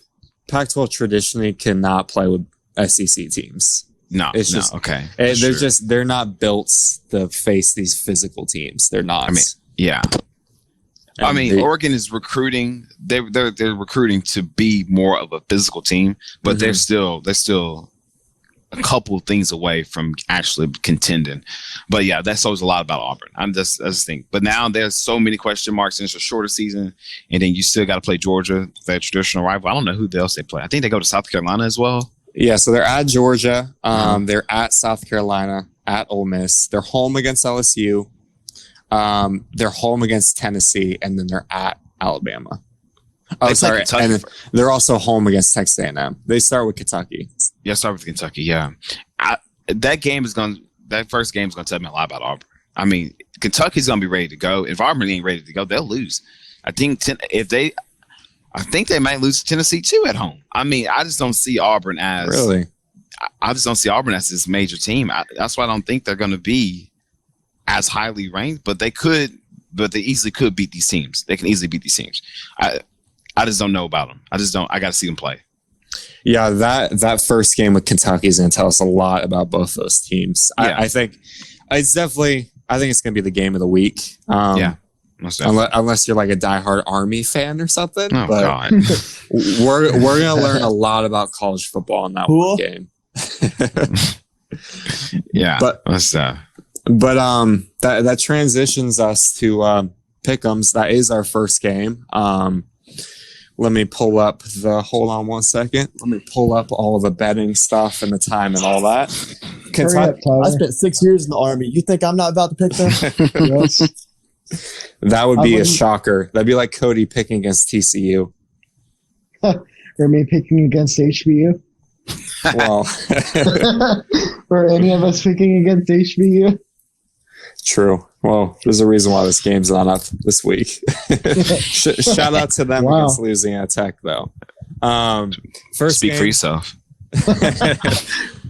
First game, number 23, Kentucky's traveling to number 8, Auburn. It's 11 o'clock game, SEC Network. Auburn is a 10.5 favorite. A lot of cap on that. A lot of cap. And it's over under 49.5. So, Jonathan, since you're our guest, we'll start with you. Who do you have winning that game? I got Kentucky. You got Kentucky? I got Kentucky winning them. They got more. They got. I think their quarterback is going to be motivated. He's coming back off a torn ACL. He's gonna win. I think he's gonna go after him. If Joey Gatewood can play, I would pick Kentucky by freaking 100. But he can't. I don't think he's gonna play. But it's Terry Wilson. I think Kentucky's gonna kick some ass. And Q, what y'all thinking? Go ahead, Quentin. Well, I'm going to pick Auburn. I just think they do just enough to win this one. I really don't have a rhyme or reason. I see it could go either way. It's going to be really close. I'm going to take the over, though, and Auburn. Ooh, the over. Over is 49.5. Jonathan, do you want to give us the over-under? Ooh, I'm going under. You're going under? Really? Oh yeah, Kentucky's Interesting. gonna run the ball. Auburn's they're both teams that want to primarily focus on running the ball. It's coach, especially because Trash Can Morris is the LC. I mean, I couldn't trust that sucker to call a pass play down the field anyway. Yeah, I think it's definitely under. I think it's under. Cody, who do you have for pick, and then do you have over or under for this game? I'm going to go Auburn, but by like I'm going to say a last second field goal. And I'm going to take the under, and but Kentucky will cover, like I said. Mm-hmm. Hey, your pick's wrong if it's not by a last minute field goal. Yeah, it's actually -1 win on the column. I just changed the rules.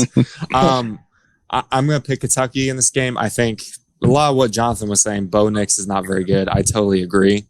I think he's going to make a lot of mistakes in this game. And I think Kentucky's going to win by a field goal. I also got the under on this game. I think we all kind of agree that it's going to be a lot of running the ball. It's going to be first game for both teams, so it's going to be a little bit sloppier than usual. I mean, that's not a very high over under though. I mean, that's why I'm like, I think it's like 20-17 type game. Yeah, that's what 23-20, something like that. Yeah. Yeah, I'm thinking like 24-21. That's my guess. Yeah. But we'll see. Maybe we're all wrong. It's a shootout. It's like 50-50. Who knows? well, I'm Big not sure on 12. that. I'm just thinking high 20s. High 20s. Yeah, we'll see. Yeah, I could see it. Maybe. We'll see. If this was a game later in the year, I could definitely see that happening. Yeah. Yeah. Oh, no, I still see it low scoring. You see? Well, I got Kentucky's defense is legit, man. yeah, and Auburn's defense is also very solid. Yeah. I don't know. We'll see how this They goes. lost a lot of players, so Yeah. it'll be an Yeah. adjustment. We will see. There's a lot we're going to learn from that game. Definitely tune to that game. Early season, man. Early season. It's at 11 SEC Network. If you have that, definitely turn that game on. The other game at 11 o'clock is very exciting. Another ranked matchup. We have Louisville and their trash defense against number 21. Jeez. Number 21 Pitt. He's coming in 2-0. It will be very interesting. We haven't really seen Pitt play a legitimate team yet, so we're going to see what exactly they are. And then we're going to see what Louisville's made of, if they can bounce back in this game after a tough loss to Miami. Game's 11 o'clock, ACC Network. They have a network? Yeah, they do have a network. What the hell? I know. If anyone has that, maybe flip back between that and the Kentucky game. If you have both, that'd be amazing. I'm not sure who has both those. That person probably has Longhorn Network too, I bet. Yeah, so if you have ACC Network, if you're like the 3 people out there, go check out this game. This game will be very interesting. In this game, Pitt's a 2.5 favorite. Over-under's 55. We're looking at these picks. We ran them down before we go on the show. Cody, Q, and I are all picking Pitt. But Jonathan, you're picking Louisville on this one. Do you want to explain? Yeah. Pitt last week struggled with Syracuse. They are horrible. I just think that Louisville has enough on offense. I mean, we all saw their defense. I mean, hopefully, it wasn't like, okay, they were getting gashed. They were just blowing simple coverages. They were overdoing everything. They put 8 people in the box and had no safety over the top on those touchdown plays. I mean, that's their own fault. And it was just communication. So I think they'll clean it up. Their offense is going to roll. I got Louisville, man. Cody, Q, you don't want to justify why you pick Pitt? Nope. Sounds good to me. Okay, moving on. We got Iowa State at TCU. Iowa State had that big upset to the Raging Cajuns. Who would have thought? Defense looked solid. Special teams was garbage. Offense was garbage. Matt Campbell is on the hot seat right now. He needs a win against TCU. TCU, this is their first game. It's a 12:30 game on FS1. Iowa State's a 2.5 favorite and over under 44.5. Let's start with the TCU lover himself, Cody. Let me talk about TCU. So they just named their starting quarterback on Tuesday. It's going to be Michael Downing, I think, the transfer from Ohio State, I believe. They named him over Max Duggan, who just got cleared for the opener yesterday, or on Monday or Sunday, I think, I forget, which is kind of surprising because he was the starter most of last year. But I guess Patterson is wanting to let the guy who's been taking all the first team reps for the past few weeks get the start and let Duggan work a little more before eventually handing the reins over to a sophomore. Are we going to be seeing Duggan in this game?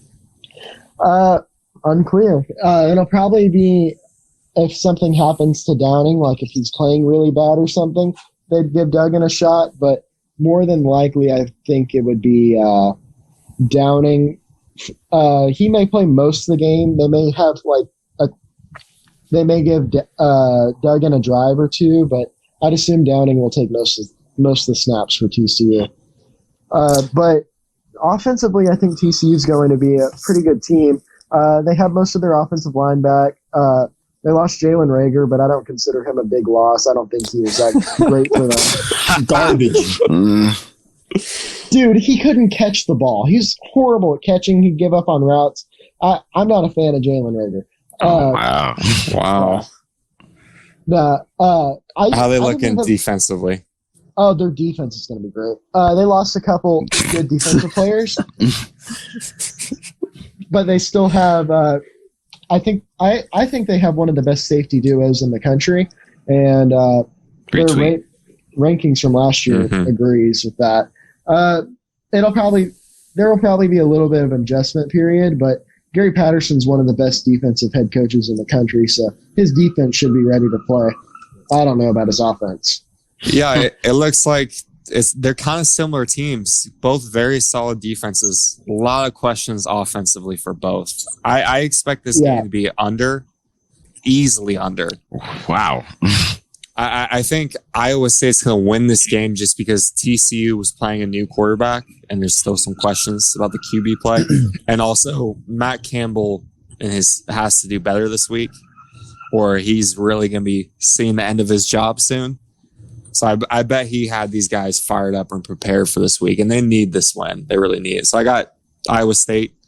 Who else? Let's go, Cody. You got TCU, okay, I assume? Yeah, I have TCU. What was the over under again? 44.5. I'm going to take the over, but I think they're barely going to get it. I think TCU has a more explosive offense than Iowa State, so I think there'll be like some random scoring at some points, just like blown defensive coverages and stuff. Maybe like a special teams touchdown may happen. It could happen. But yeah, Iowa State better fix that shit. Well, I was thinking more TCU. Are you thinking TCU messing up? Yeah. Shoot, it could be both. No, I was thinking TCU getting the special teams touchdown. Oh, I gotcha. No, that's what I was saying. Iowa State would probably blow something like that again. Oh, yeah. Second game absolutely. in a row. Give up 3 special teams touchdowns in 2 games. That's what you want. Yikes. Yikes. Yeah, that'd get him fired. Iowa State, their advantage, though, is that they have a bunch of tall guys. They love tall wide receivers for some reason, and that always gives TCU a problem. So that would be their offensive advantage. It just depends on if their quarterback can get them the ball. Interesting. Go ahead. I'm going to go TCU, though. Yeah, Very we well. know. We know. It'd be weird if all of a sudden you're like, and I'm going Iowa State. I almost went Iowa State. It's And like you then pull a Lee Corso. Not so fast. Not so fast, my friend. No, I almost went Iowa State when I was thinking about the game earlier today, but then I remembered how they played against Louisiana. Sounds like you thought about this game a lot. No, I actually haven't. That's good to know. Jonathan, what are you thinking? Let's see. It seems like Iowa State always loses or almost loses to the first game of the season. Like they always have that one bad game, and then late in the season they tear off 5-7 wins in a row. Yeah, always have a big upset. Yep. Yeah, it's I don't like it's always hard for me to like pick Iowa State. So, but I'm gonna pick Iowa State today. I just think they just. I don't know. I got questions. Just because it's TCU's first game and because they don't have their starting quarterback, You don't. I just don't know. Well, I, they do have their starting quarterback. He's just not starting. exactly. Yeah. They could put him in the game if it's like 7-0 at halftime, which it very well could be with these True. two teams. They could put him in the game to start the second half. There's nothing that says they can't play him. I'm going with the over though. That's what I'm going with the over. You're going But come over? on. Oh yeah. But I got Iowa State with a field goal. By a field goal. No, Okay, no, so- wait. So Not a basically field goal. cover the spread. Not a field goal. I'm going to say a safety Field and goals? a safety and extra point. Safety. Bold, man. A That's safety a and bold extra strategy, point. Cotton. Okay, so they get that extra point to cover the spread. There you Interesting. go. Okay, so if Iowa State doesn't get a safety, you're going back to HBU to work as a football manager. I will quit. I will talk to you guys later. I mean, he'd have to work for 1 week and then he'd be done. No, Go to for a full Kentucky. year. For a full year. Ouch. Yeah, no. He'll be the new head manager. No. I'm a new head manager. My successor. Oh no. Shout Hey, out but Uncle D. let's close out this game. Q, who you got? Now, straight up, Iowa State, you're in Iowa. They ain't nothing there but cornfields. All right. And Shout out TCU, Jeff. you're a damn horn frog. Those things are freaking extinct. This game's No, they're boring. not. No, what? They're literally not. Oh, are they still alive? Yeah. Oh, Yes. for that reason alone, I'm going TCU. What the fuck? As always, great analysis from Q. And it's the Next under. game. I'm going like a 10 to 7 game. It's gonna be a good old Oh. fashioned. I We're don't talking know about about that. TCU Iowa State, not TCU Iowa. I don't care. I'm telling Or you. Iowa State, I'm telling you, Iowa. I'm feeling Shoot. low. I'm feeling low God. scoring. You from Iowa, you're just straight boring. It's gonna be a boring game. Oh, most definitely. Wow, Q is just hating the whole state of Iowa. I totally agree. Iowa's trash. Anyways, moving on to a game that does not involve Iowa teams, thank God. But it involves another team that has a boring style of play. We got Army, the That's triple boring option to you? Army. Oh yeah, it is boring. What? I love watching Army play. Bro, That they've is been running this exciting. they've been running the same thing for years. If they get Shut up, down Tyler. on games, they can't win. It never happens. Well, it's all for the excitement, Tyler. You just don't know quality football. I mean, No, He's I think never I seen do. it. He's never I've, seen it. I've never seen it. My Yeah. 23 years of being alive, Yikes. never seen it. I mean, hey, I- shoe fits. I've seen good offense, Sure. Sure. so I'm a Is it good good offense I'm or a, bad defense? I'm a good judge of good offense, not so much defense. I don't think Tyler knows what defense is. Yeah, to be honest, I don't really know what defense is. He's never been taught it by someone he knows. Ouch. Anyways, Army is playing Cincinnati. Army's 22nd in the country, 2-0. Cincinnati 14, 1-0. 2:30 game on ESPN. Cincinnati's favored by 14 points. Hmm. Yeah, I don't I don't believe that at all. Nope. I don't know Nope. who's setting these lines, but this is kind of bullshit. But over under 47. Let's start with Q on this one. Oh yeah, let's Who you hear it. got? Well, I wasted 6 years of my life just with my face in the dirt for the Army. And the bear, No, that's not even a real you're animal. saving babies in Houston. A bear cat is a real animal. You Q, can't come combine on. a bear and a cat. Get out of here. That's definitely a thing. Look it up. You look it up. I got facts on my side. Okay. No. No, for real. I'm gonna go Army. I think this is surplus gonna be a short. lot closer of a game than what it looks like, and I just think Army pulls it off. Let's go, Jonathan. Cincinnati's the best defense they played all year. You look at they play who? UL Monroe and Middle Tennessee State Yep, That's who and they beat played? the brakes off them. as expected. Yeah. I got Cincinnati, and I got Cincinnati covering as well. Ooh, Ooh. Yeah, I mean Army's good, but I don't. It's gonna be close early in the first half. I think Cincinnati's defense is going to be stout. They're going to be ready for the triple option. Yeah, if we know anything about Army, I kind of said this a second ago. If they get behind, it's basically like a death sentence. Yeah. So I could see the 14 points. I still think that's way too generous. I don't think it's going to get to a point where Cincinnati's up 14 plus points, but we'll see. Personally, in this game, I got Army because I just think the triple option is so difficult to prepare for, especially with everything going on right now with COVID. And you have guys testing positive and testing negative and all these different things. They're kind of throwing a wrench in the thing. And then now you got to play a triple option team that's played good so far. We don't know what they truly are because they've played some terrible teams. But I think Army is going to be better than people expect this year. And I think Army is going to pull off this upset. Cody, what do you think? You know, I originally had Army, but I didn't know anything about either team, really. After hearing Jonathan talk, I want to be different from you and Quentin. So I'm going to go Cincinnati, but Army covering. So what y'all are saying is you don't respect the Army? You don't respect the military? Yeah. Is that what you're saying with these picks? Well, Quentin was in it, so no. You better drop it, give me 20. Oh my Screw gosh. Ruthlessness. Jeez. I'm going to go. And let's go eat 20 churros tomorrow. Oh, of course. We expect Okay. nothing less. You know, What a segue.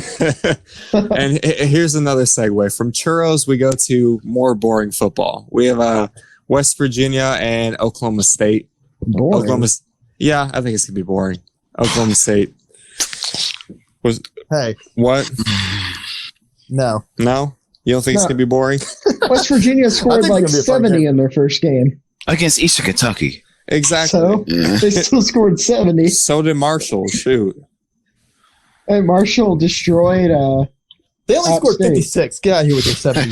Shut up, Quentin. Quit destroying my narratives. Anyways, West Virginia's playing Oklahoma State. It's 2:30 game. ABC. Oklahoma State's an 8.5 favorite. And it's over under 52. Anyone can jump in and say who they're picking. I don't really care. I'm going to go with. Is Oklahoma? Do you know if Oklahoma State's regular quarterback's playing? The one that Oh, got so hurt last week? he's still they haven't decided yet. I think he's game time decision. Okay, so can I do my pick where if he plays, I pick Oklahoma State? No. Because I'd Screw probably you. change mine too if he played. We'd all probably change ours. Okay, that's fine. See, but for the No, graphic, take your pick I today. can't like have two different logos on there and have like an asterisk in there. Make it's two confusing. graphics. Bitch, you make two graphics. Jeez. Whoa. Cody's over here in Disney not freaking doing anything, so come on now. Yeah, go fucking party with Mickey Mouse. Yeah. Okay, I will. I will on my birthday on Thursday. Jeez, y'all are just ruthless. Happy, not to be ruthless for a second, happy birthday to Cody. Oh, thanks. Good for him. Thank you. Happy birthday, Cody. Yes, happy birthday. Yeah. Cody, your Thanks, birthday guys, pick, yeah. who do you have? Well, I'm going to go under the assumption that Oklahoma State's quarterback plays, so I'll take Oklahoma State, but West Virginia covering. What's the line? 8.5 Oklahoma State. Oh my god. Yeah. Okay. Okay. Oh man, I'm going to go Oklahoma State too, regardless if he plays or not.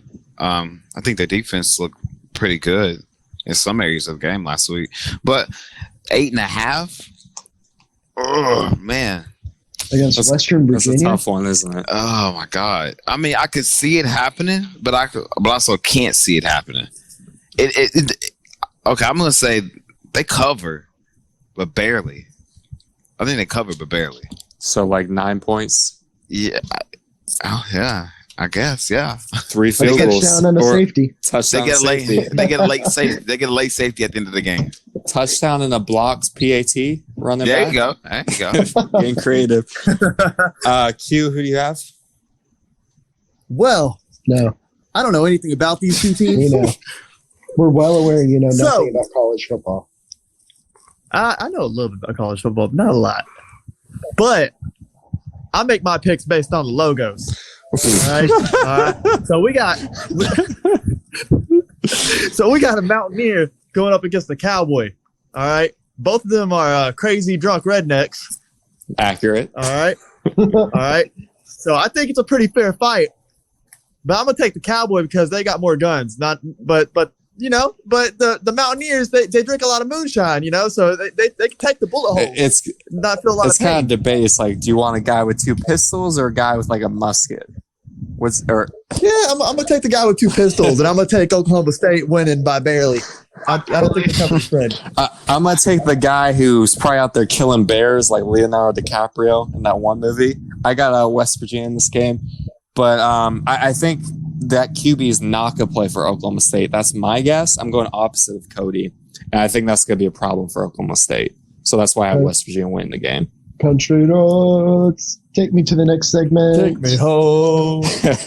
Yeah, and that's college football. Thank you to Jonathan for joining us today. We'll probably have him back some other time Nice. Oh, hopefully.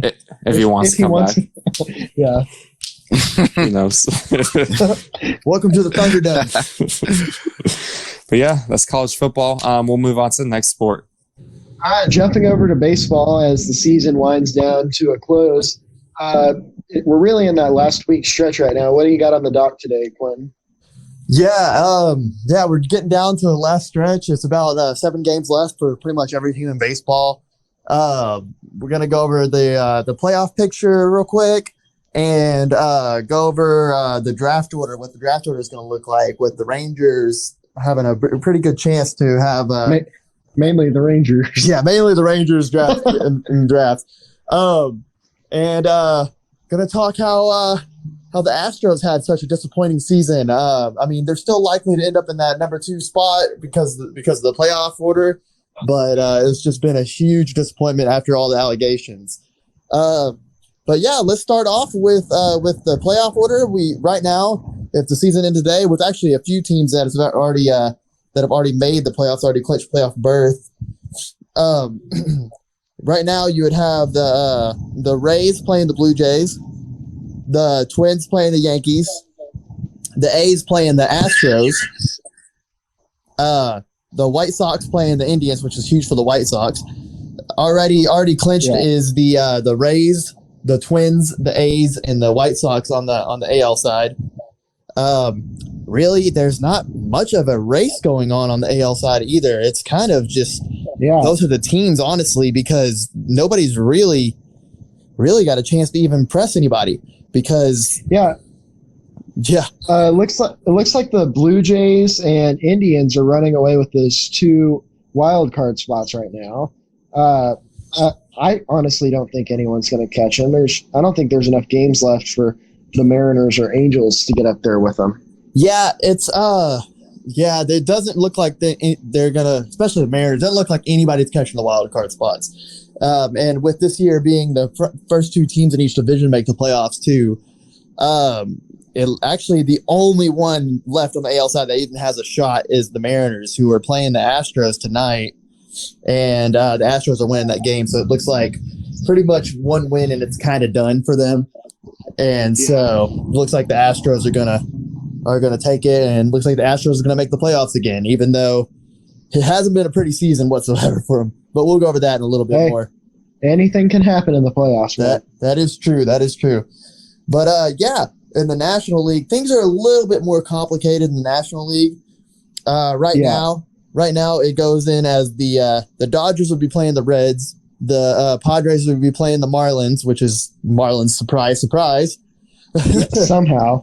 We thought they'd have more COVID players than wins, and here they are with 28 wins right now. Yeah, they proved us wrong completely, and somehow Tyler made the prediction of the year. And then it would be the Braves and the Cardinals, and then the Cubs and the Phillies. Right now, the only ones clinched on the NL side is the Dodgers and the Padres, which are in the same division, which is ridiculous. Yeah. But and you'd have right now you'd have the Marlins, Cardinals taking those second place spots, and then the Phillies and the Reds look like they're going to make the playoffs as well. You still have a couple battles here. The Marlins and the Phillies, they're really, really close right now. The Marlins lost tonight, and the Phillies are 27-28, and the Marlins are 28-26, only a game and a half apart from each other. And so The Reds and Brewers, too. They're sitting at 500 each. Mm-hmm. Yeah, the Reds and Brewers are as well. And, the Cardinals are sitting there, and they could lose their second place spot, too. Yeah. And even the Mets and Rockies are still in this. Yeah, absolutely. And so with honestly, it could be pretty fun down the stretch here. We got a couple of key matchups to watch for and everything, and so it's going to be real fun, and it's going to be even extra fun because the NL, which seems like the more competitive league, surprisingly this year, which would have shocked me at the beginning of all this. It looks like they're going to be in Arlington and Houston, right? For the playoffs and World Series. Heck yeah. Fans at games, baby. Heck yeah. And Manfred said today that he's pushing for fans to be there. So, hey. Yeah. Something that really bothers me about that is, I think we talked about it earlier, not on the show, though, just to each other. Yeah. So I don't get why he wouldn't want to get that extra revenue and move the American League teams to Florida, where they play in Miami and Tampa, where they could more than likely have fans at the games. Yeah, why are you putting them in California right now? It makes no sense whatsoever. Yeah, California. I'm surprised California's even having baseball games. Right, exactly. They have some of the strictest shutdowns in the country, and I'm not going to get going on it or anything, but it's like, just at a baseball standpoint, if you want to have fans in the stands and create more media revenue for your sport, obviously put it in the where you can actually have people attend. Yeah, exactly. And so it's just that yeah, I agree. That's completely wild to me. But hey, Texas, you got a World Series coming your way because the World Series is going to be played in Arlington. So yeah. Meanwhile, with the Rangers, they're just in tank mode right now. They're getting destroyed by the Diamondbacks as of this podcast. They're losing like 7-0, which is good because Arizona has 20 wins and the Rangers have 19. So yeah, we're trying to Diamondback win numbers up. Exactly, trying to go for that second overall pick because Pittsburgh is running away with the first overall pick. Yeah, tanking away. Yeah, tanking away. What do they have? 15 wins. Yeah, so the Rangers were tied with them like 2 weeks ago, and then typical Texas team fashion, they start to win. But this is a good thing for the Rangers. I mean, that doesn't matter if they lose these games. I prefer they lose these games because if you get those first two spots, it's going to be the two pitchers from Vanderbilt, right? That's who they're projecting. It's what is it? Kumar Rocker? Yeah, Rocker, something like that. I don't know the name of the other guy though. Yeah, Kumar Rocker and man, I can't remember the other guy's name. I'm up top of my head. I think it's oh man, what is his name?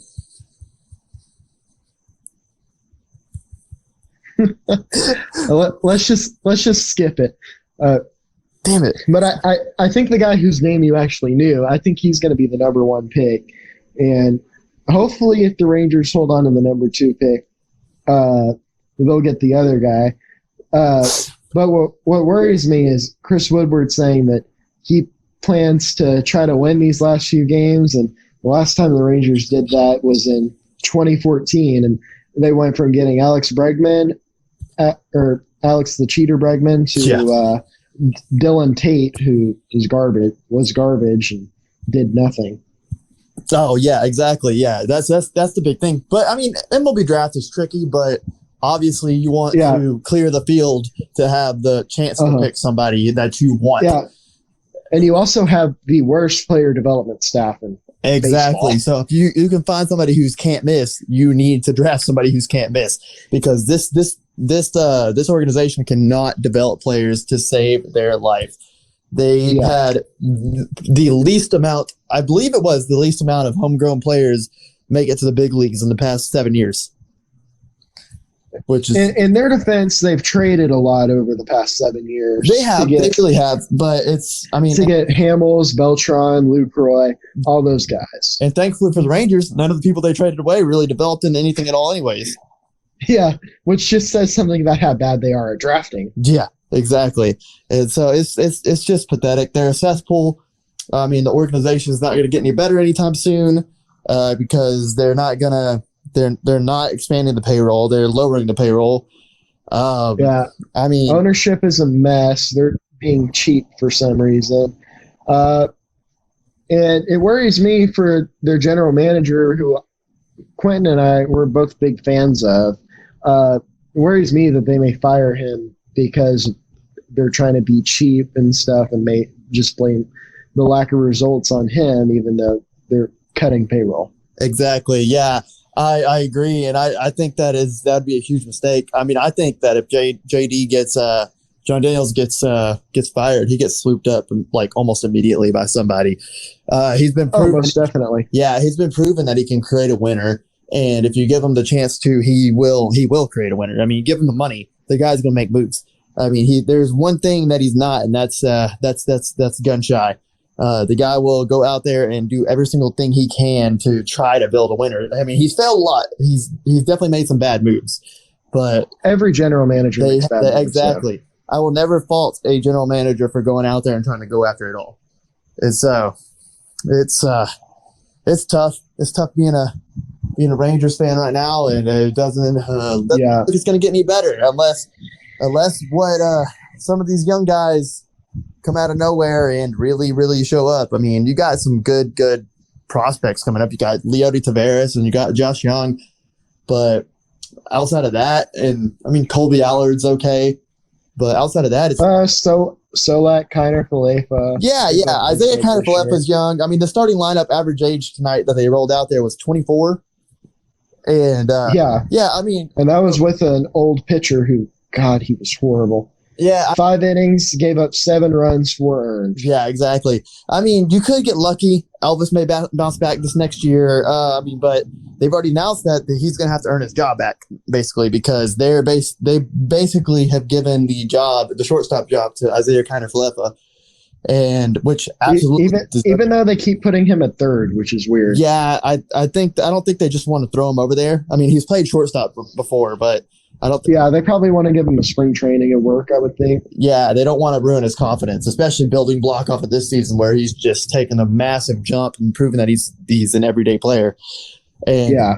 I mean, you got Solak, and Solak, he's had some ups and downs throughout the season, but I like that he's getting his at bats, and I really do think that he's a player for this team. And I mean, absolutely. it's cool seeing Sam Huff up. I hope that doesn't ruin his confidence. He's hitting 211 on the year. Yeah, I mean, it's hard for some of the young guys. I mean, if you don't come in and get instant results, I mean, 211 isn't great, but it's not terrible for a guy who's never seen major league pitching. So, Gallo's hitting 179. Odor's hitting 163. So, man, I don't know. I really don't know what I attribute the Gallo struggles to anymore. I'm hoping. I really am hoping it's just we can just not count it up as it's just this shortened season just really threw him off, and hopefully next year he can get back to what he was. But I mean, if not, then who are you building this team around? You know? yeah, I honestly think they should have traded him at the deadline. But there's a lot of players that are struggling. Christian Yelich is hitting 214. And Yeah, it's teams around the league are not. Nobody's hitting well, and I mean, that's what happens when you have a spring training and then pause and then start the season, Yeah, I don't think you can take this season and call it like gospel. Like, I don't think the random guys that are hitting over 300 this year, I don't think you can look at it and say, oh, this guy is an awesome player. Like Isaiah Kiner Falefa, don't buy 100% stock into him. Wait until next year, and if he keeps producing, then you buy the stock. Exactly. And then Joey Gallo, don't go, oh, he sucks. Wait until next season, and if he's hitting horribly like this next season, then you just give up. Then it's time to give up on it. Exactly. But I think that's a solid preview of what we're going to see next year. It's going to be all young across the board. Which, you're seeing some of this happen with the Marlins. Granted, they tanked longer and they did a lot more blowing up of their team. But sometimes when you piece together young players like this, they can really gel. And all it takes is just a couple of guys to find their groove, and next thing you know, you're in the playoffs. So who knows? We'll be hopeful. But yeah, let's move on to the Astros a little bit. I really not a whole lot to cover. They've just kind of been the same team all year. Justin Verlander's having to get Tommy John. So yeah, there's that. right. Yes. Yeah, that was big news. He's probably going to be out until 2022, unless he usually. Yeah. Well, most players will be out until 2022. You don't know with him because, or you can't say automatically that a player is going to be out for that long. Sometimes players heal faster. Just depends. Yeah, he's 37 years old, so I don't know. Yeah, he may retire off of this. Huh? This could send him into retirement because it's such a long route. I don't necessarily think he will, knowing the pitcher and the player and his kind of personality. I don't think that he'll try to retire. I think he'll attempt to make a comeback, but that is hard to do at 22, let alone 37. And so, and he'd be 39 when he's coming back. Exactly. And this time of the year is the worst possible time for that injury. So yeah, it's really, really affecting them all the way throughout. So it really could very well end his career. And we'll have to keep an eye on that. The Astros as a whole, very disappointing so far this year. Even though they're a playoff team. Yeah, even though they're a playoff team, they wouldn't be a playoff team regularly. They got lucky because of the system that we have this year. And they've just kind of been constantly just right around 500. They've had good streaks, and they're not really even good streaks. They just had a couple of glimpses of the team that they're supposed to be throughout the year, and then a couple of glimpses of them just playing terrible. I know their whole pitching staff is young, and it just got younger basically with the loss of Verlander. And so, but they're 20-8 on at home, and they're 7-19 on the road. Yeah. The only team that's like worse than that on the road, take a guess. Rangers. Yes, absolutely. Yes, exactly. The Rangers are 6-22. Yeah, the Astros are the second worst team on the road in baseball. Oh, actually third worst. I forgot about the Pirates. Sorry. Yeah, but yeah, they're the third worst team on the road in baseball, and basically the whole playoffs is going to be on the road. So, what are you going to do there? Are you really going to take some of these young guys up there and be able to perform on the road? It's probably not going to happen. Yeah, I agree. They're going to be an interesting team to watch here in the playoffs. Then again, they could put it together. Those sticks could come alive, and if they do, that is the potent lineup. So, yeah, their offensive lineup slowly starting to come together. Even Jose Altuve, he was horrible to start the year, and he's up to 222, which it's not great, but it's progress. Yeah, Bregman's hitting 246. Correa's kind of cooled off after he got hot. He's at 257. Springer is at 251. They've gotten. That's not bad. Those aren't bad numbers for this season. Compared around the league. Honestly, they're significantly better compared to where they started. Exactly. Yeah. So, who do you enjoy this 16? This is my final question, really. Do you enjoy the 16 game playoff field or the 16 team playoff field, or do you think that it is a bad idea? For the way the season's designed, I don't have a problem at all with it. But for a regular season, probably not. I'm okay with expanding the playoffs to like adding a sixth team to it, but I think eight is too many because you have a team like the Mariners that are 24-30 that still have a chance to make it. Yeah. See, I don't like that. I don't like seeing you can see this in the NFL sometimes. I don't like seeing losing teams make the playoffs. Yeah. Even though in the NBA too. Yeah, even though it may be quirky and sometimes you'll get an upset here and there with Marshawn Lynch stiff-arming a guy to the moon, but but it's not, more often than not, anytime those teams make the playoffs, they just absolutely get destroyed.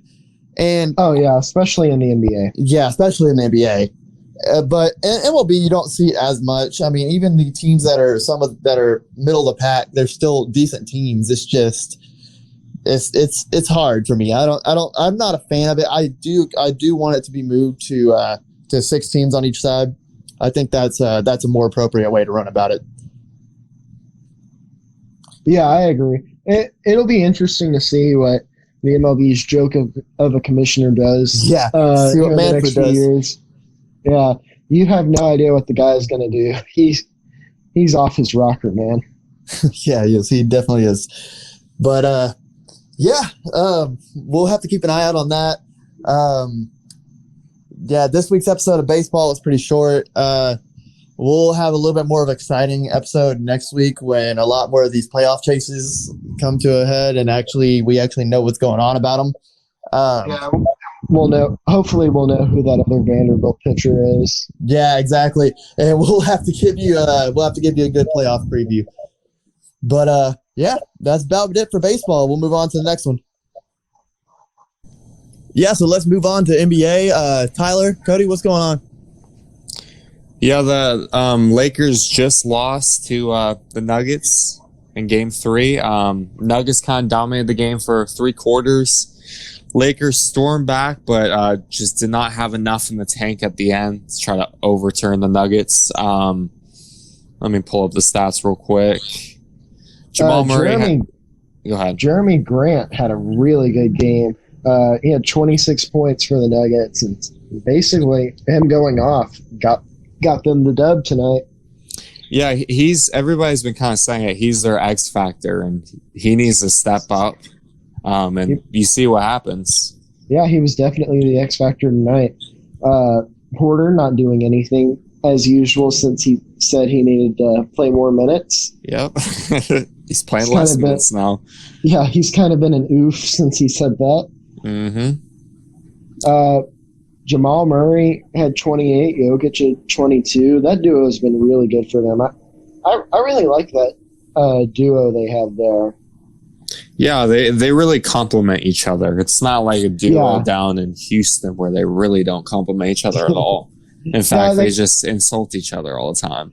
They kind of remind me of Luka and Porzingis, but I think Jokic is clearly the better player all Absolutely. around, I think. Absolutely. But if you kind of look at these stats tonight, it looked like really all their production was from their starters, not much from the bench. Michael Porter Jr. did a little bit. Morris did 14 points. Monty Morris. I was about to say Markeith. There's so many Morrises in the league. Yeah. But he had 14 points, but a lot of it was coming from their starters. We'll see if that will be an interesting trend going forward. Maybe Lakers can exploit that when some of the starters are out. Yeah. Lakers-wise, LeBron had a 30-point triple-double. AD had 27, but was 0 for 4 from the three-point line. So, Paul Millsap was 0 for 3 from the three-point line. What's your point? Well, they need that more from AD. AD didn't shoot the ball particularly well for his standards. Barely over 50%. Well, he usually shoots about 60%, which is actually really good. Well, for a big man, it's kind of what you expect, but he plays a different style, big man. Really, if you look at like the tail of the tape, the problems that the Lakers had is 23% from the three. Ouch. 6 for 26. Free throw percentage was not good, 63%. They flat out got out-rebounded. Danny Green had 4 points. It's probably 0 for 3. One for 4, 1 for 3 from 3, and a free throw. That was close. Yeah, he split a pair of free throws. Really, if you look at this, just out-rebounded and outshot by Denver. It's kind of what happened in this game, it looks like. Yeah, I think it'll be an interesting series now, but I think the Lakers pull together and win Game 3. So an LA team going up 3-1 against Denver. We've seen that before, but I don't think it'll end the same way. Yeah, I don't think so either. I still think this game's probably going to finish in 5. I think Yeah. most people think that too. Let's jump over to Boston and Miami. That's actually been a really good series. Miami is up 2-1.